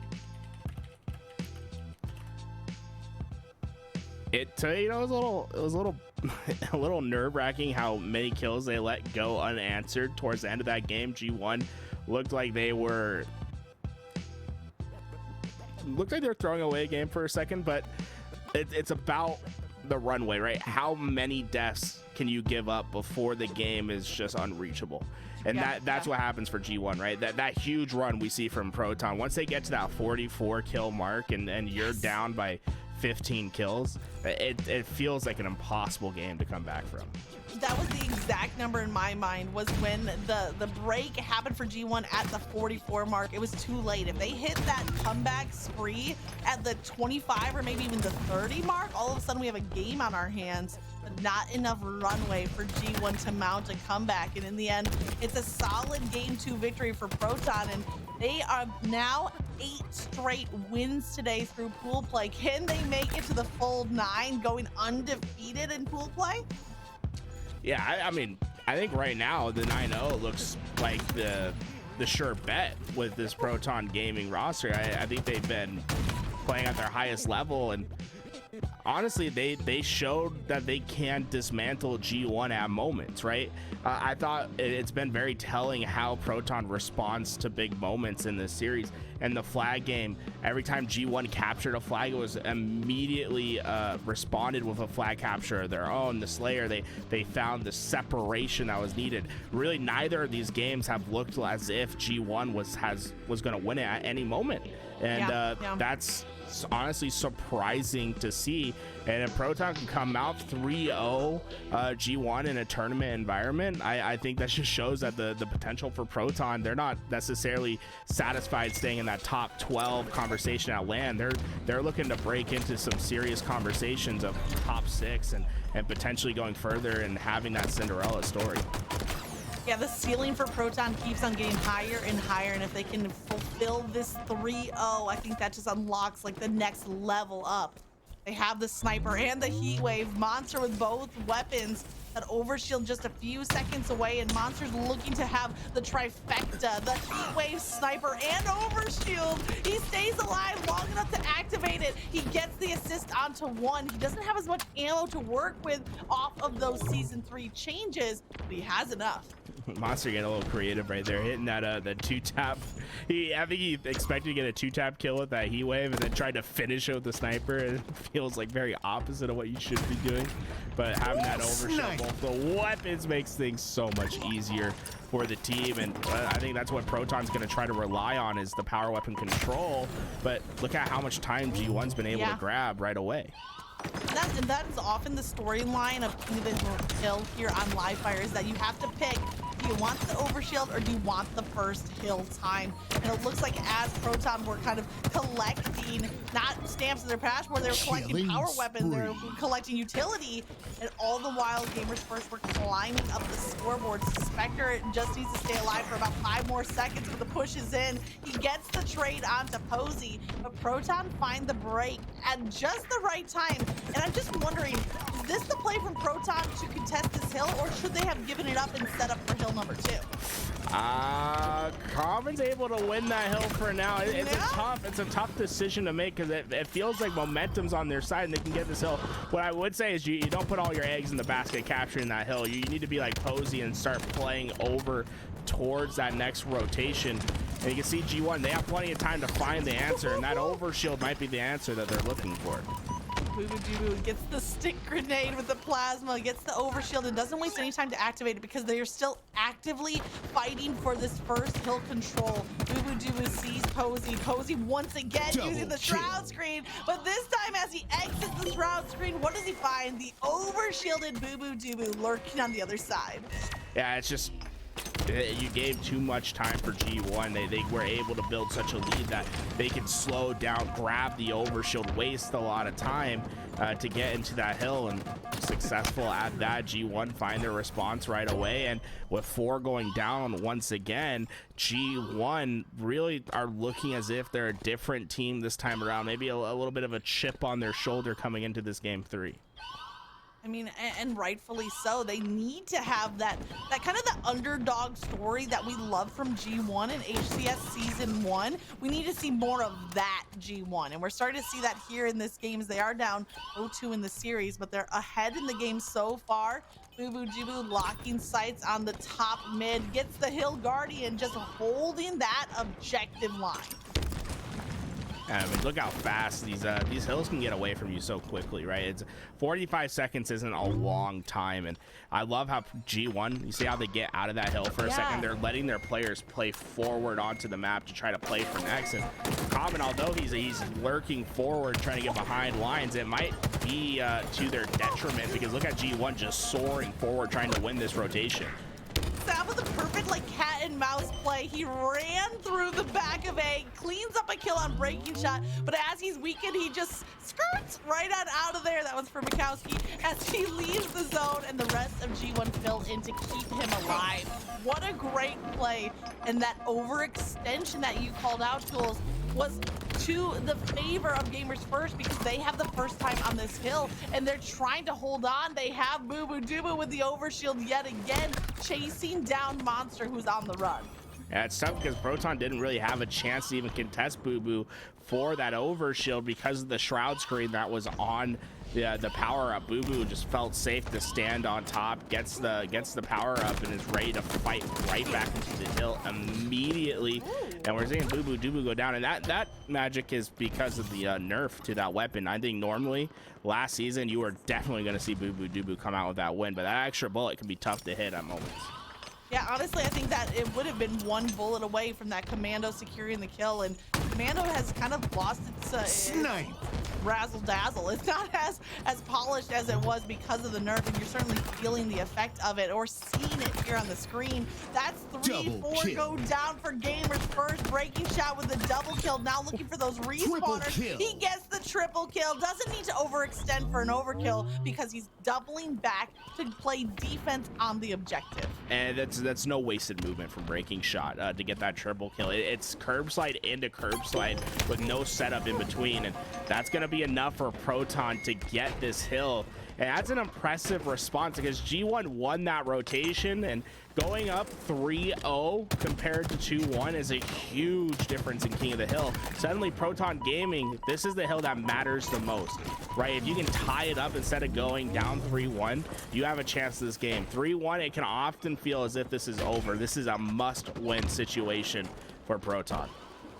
This is the swing hill. 3-1 is almost unovercomable, but if you can tie it up right here, that third hill capture is so crucial. And even more important with this hill is that overshield spawns here on the objective, so it's almost a 2-for-1 potential. If you hold down the hill, you win over the overshield as well.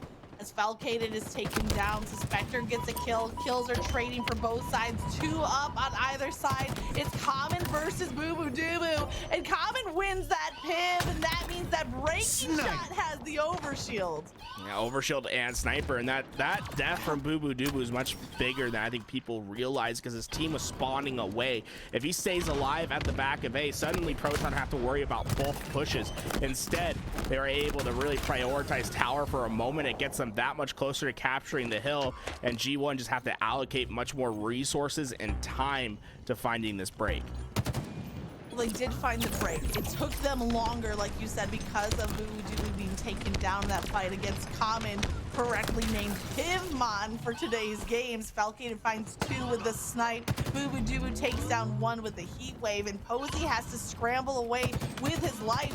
In fact, he's kind of re-engaging here. I think he's trying to milk his life, but it's not going to have any impact on that hill as Gamers First win over that swing hill, now have the 2-hill lead.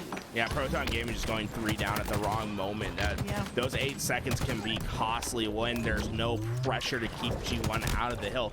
In King of the Hill, it's much more important to ensure that you always have some sort of fighting force up on the map. When you go 3 down, your 4th player can't really afford to keep putting damage down, and that's free uncontested time for the opposing team, and uncontested time can get away from you in King of the Hill, right? 45 seconds is definitely not as long as people think it is when it comes to capturing a hill. Posey's survivability and movement was incredible there. He had so many targets weakened, but there was no team fire from the rest of Proton, and as Posey overextends to chase down a weak player, he's taken down. Monster with the double kill has the opportunity to break through, and Common rotating, but it's Sab with the heat wave that stops Common dead in his tracks. And this extra layer of shields for Boo Boo Doo might just be the death nail for Proton Gaming. They're just going to have a tough time breaking out a spawn. And although they take care of Boo Boo Doo quickly, it comes at a cost of a trade that Boo Boo Doo didn't need the support of his teammates to get, and it just makes the road that much harder for Proton. They're not really going to be able to contest this in time. A 4-1 victory and a great response from G1.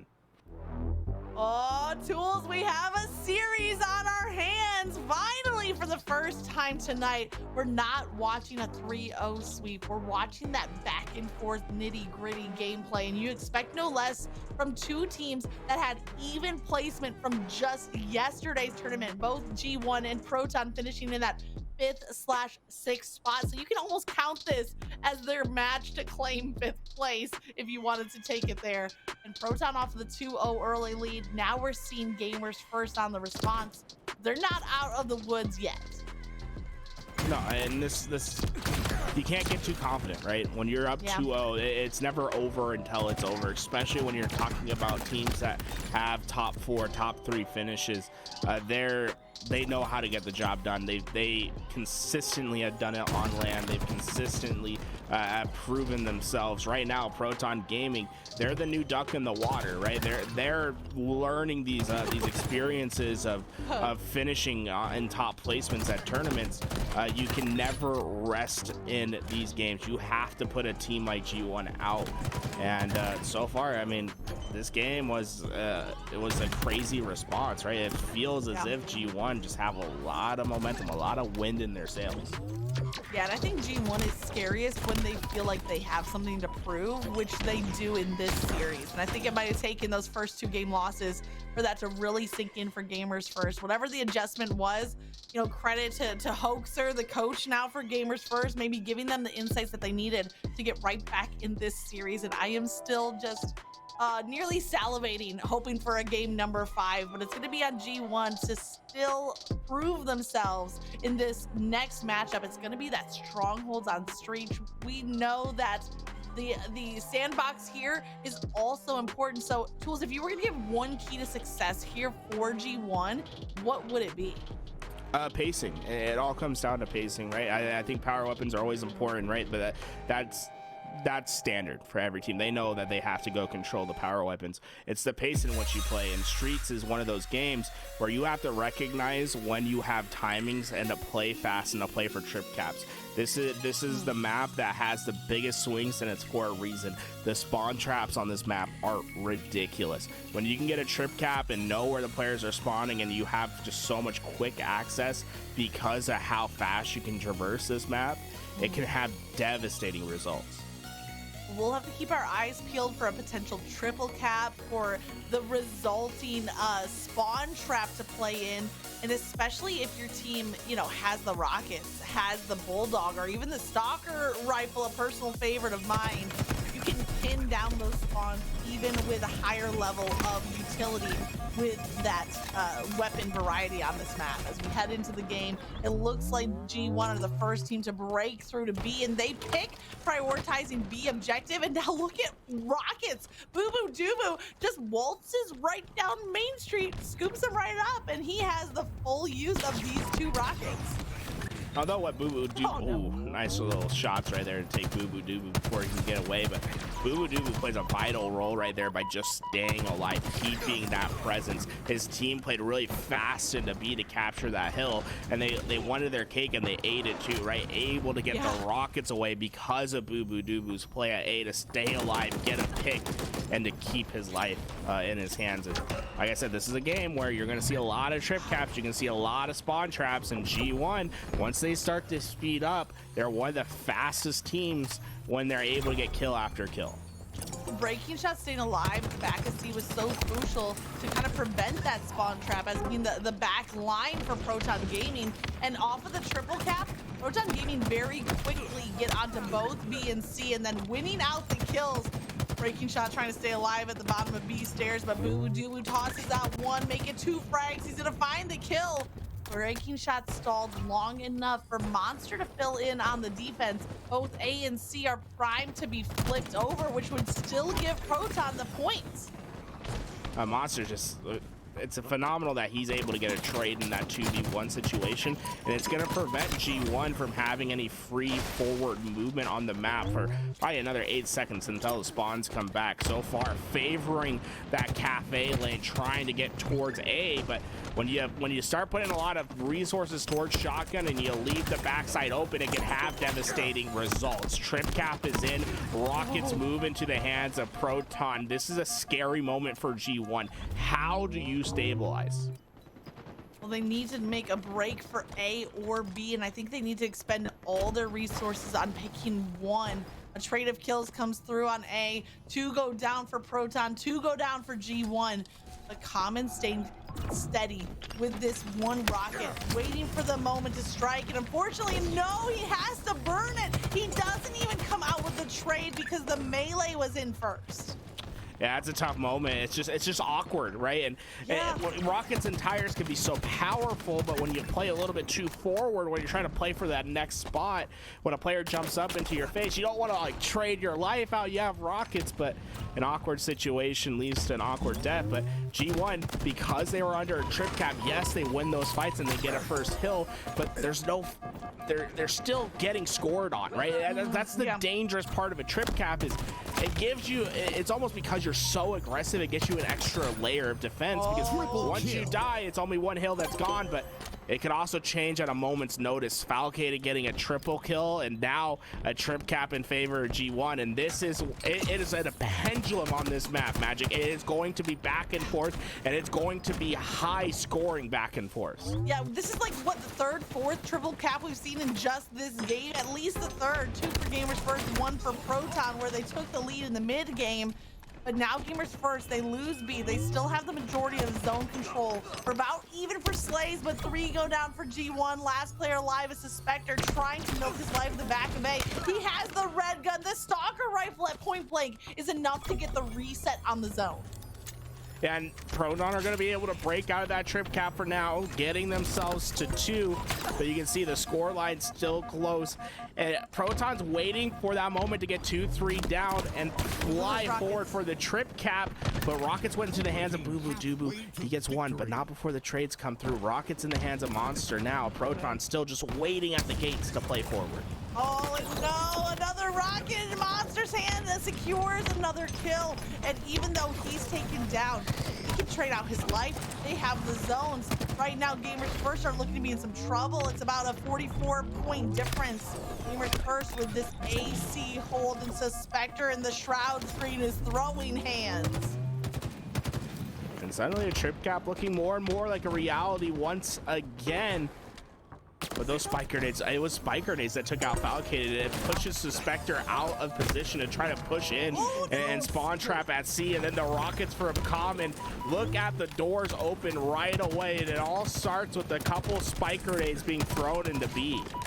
Yeah, the spike grenades to get the takedown, to stall on that capture, and now Proton Gaming are back in control, nearly a 50-point lead.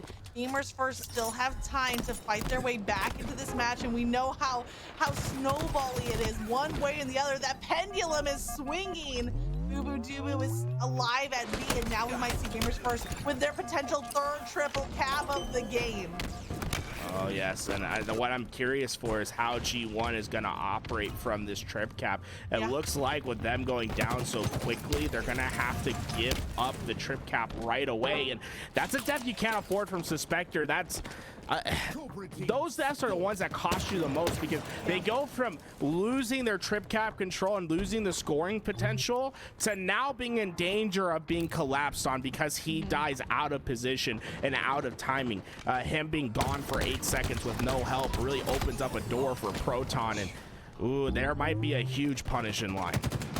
50-second lead once again for Proton. Gamers First have had the offense to put down 3 triple caps, but no defense to hold those zones. Instead, it's been Proton Gaming happy to settle for just 2 as long as their lead keeps ticking forward, and they are winning the slays when they need to. Common gets 1, Monster gets another. Those rockets are still in play, and Common is staying alive, single-handedly protecting A from the push from G1. Yeah, I love that breaking shot plays back. He could play for that trip cap there, but because he has rockets, it's so easy to maintain too, and just to keep G1 fighting on their back foot. Yeah, trip cap can be devastating in this spot, but it's great to hold your position for now, and that rocket is going to potentially be the nail in the coffin. G1 are just getting put on respawn time and time again. We have one, maybe two more pushes left for G1. Yeah, but they had that push on A. It was stopped short. Right now, Proton Gaming are winning out the pivotal kills when they need to. They're 15 seconds away with over 100-point lead. 10 seconds. Now it's desperation time for G1. They're not going to make it to B in time. They have to go to A, but look at the response from Proton. They say, you can have A. We're going to take C right behind you. And the clock ticks. Proton Gaming take the upset. I mean, can we replay that last 30 seconds? I'm curious as to what Suspector was thinking right there.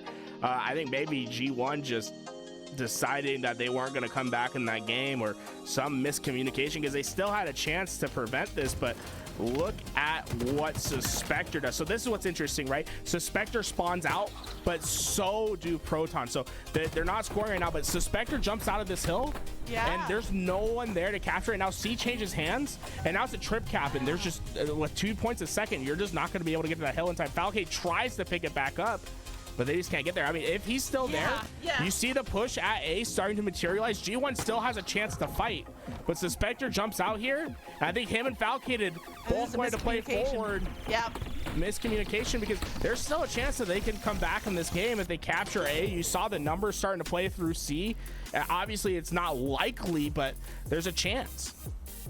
I think it's so great that you kind of capture that moment, because from the response, the reaction there, it looks like Suspector fully expected Falcade to fill in on that hill, or they both thought the other one was going to get the capture. So I definitely think that play shows that there is a little bit of scrambling in the comms of G1 as they go down in this pool play. Now, I have to emphasize pool play, right? Because this impacts seeding for tomorrow's top 16. G1 will have another chance to prove themselves, but right now, Proton are looking like they have all the cards in their hand.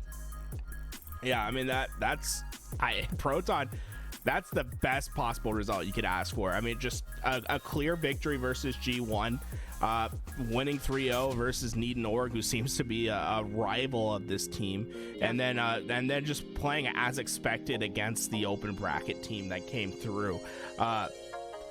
I think many players would just say, hey, Pool A is G1's guaranteed, but Proton came out, played strong, and made the upset happen. Now just have that top seed. I mean, they looked like the best team in this tournament today. Yeah, they definitely did. What did you think, Brandon? Does Proton look good today? Proton's been looking good for a couple weeks now, I'm not gonna lie. True.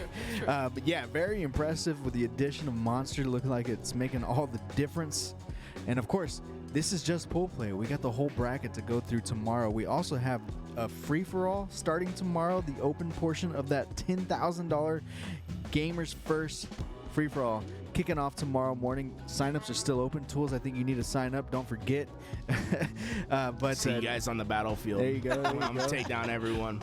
We also got the Lady Spartan Saturday series, right? Kicking off tomorrow, and then at the end of the day, you're gonna catch some of the best action that you're gonna see on all weekend, right here on LVT Halo and JJ Events. So congratulations to Proton winning out the pools 3-0. Pretty surprising to me, and just as Tools and Magic pointed out, they're looking good. So it's pretty impressive. G1, game's not over, right? It's just pool play. You still make it to the champ bracket, no losses, so they're looking good as well. Any last thoughts, Magic? I'm just excited for that bracket tomorrow, the 16 teams, because we got a little bit a snapshot of it here in this pool A, but we have teams like Native Red, Sentinels, Avengers, Cloud9, Complex. I mean, I could go on and on, but I think that watching how that full 16-team bracket unfolds is really what I'm looking forward to, and maybe even a potential rematch of G1 and Proton. Indeed. And then Tools, any final thoughts? I just wanted to give a shout out to the org of Proton Gaming, because I think they've showed a lot of trust and faith in this roster. The core three that made this roster, they've been supporting them since I think like Orlando was their first tournament together under this org. It might have been even earlier than that. And I think they're just showing that if you have faith and you give resources and you trust and you work hard, that eventually you can start climbing up the ladder. And every rung they keep getting closer and closer to big milestones in their career. And I think so far they're doing it right, and I hope to see them have some stellar performances in the future tournaments. Can I add one personal note to that as well, Brandon? At Charlotte, I actually got to meet Scott, the owner of Proton Gaming, and not just meet him, had a great conversation with him about his hopes and plans and goals for this Proton roster. But even more so, I want to shout him out because he was there bright and early on Saturday morning as Proton broke through open bracket, made it into pool play.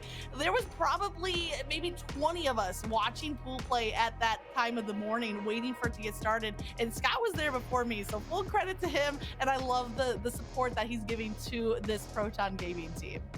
That's amazing to hear. It's great to hear that there's good people behind Proton Gaming. They're looking good right now. You guys are going to have to tune in tomorrow to see how they fare in the rest of the tournament as the $2,000 Invitational is going to kick off this formally. It'll be double elimination. You're going to catch it right here. So, you can go to sleep, but come right back tomorrow. Enjoy the broadcast, everybody. Good night.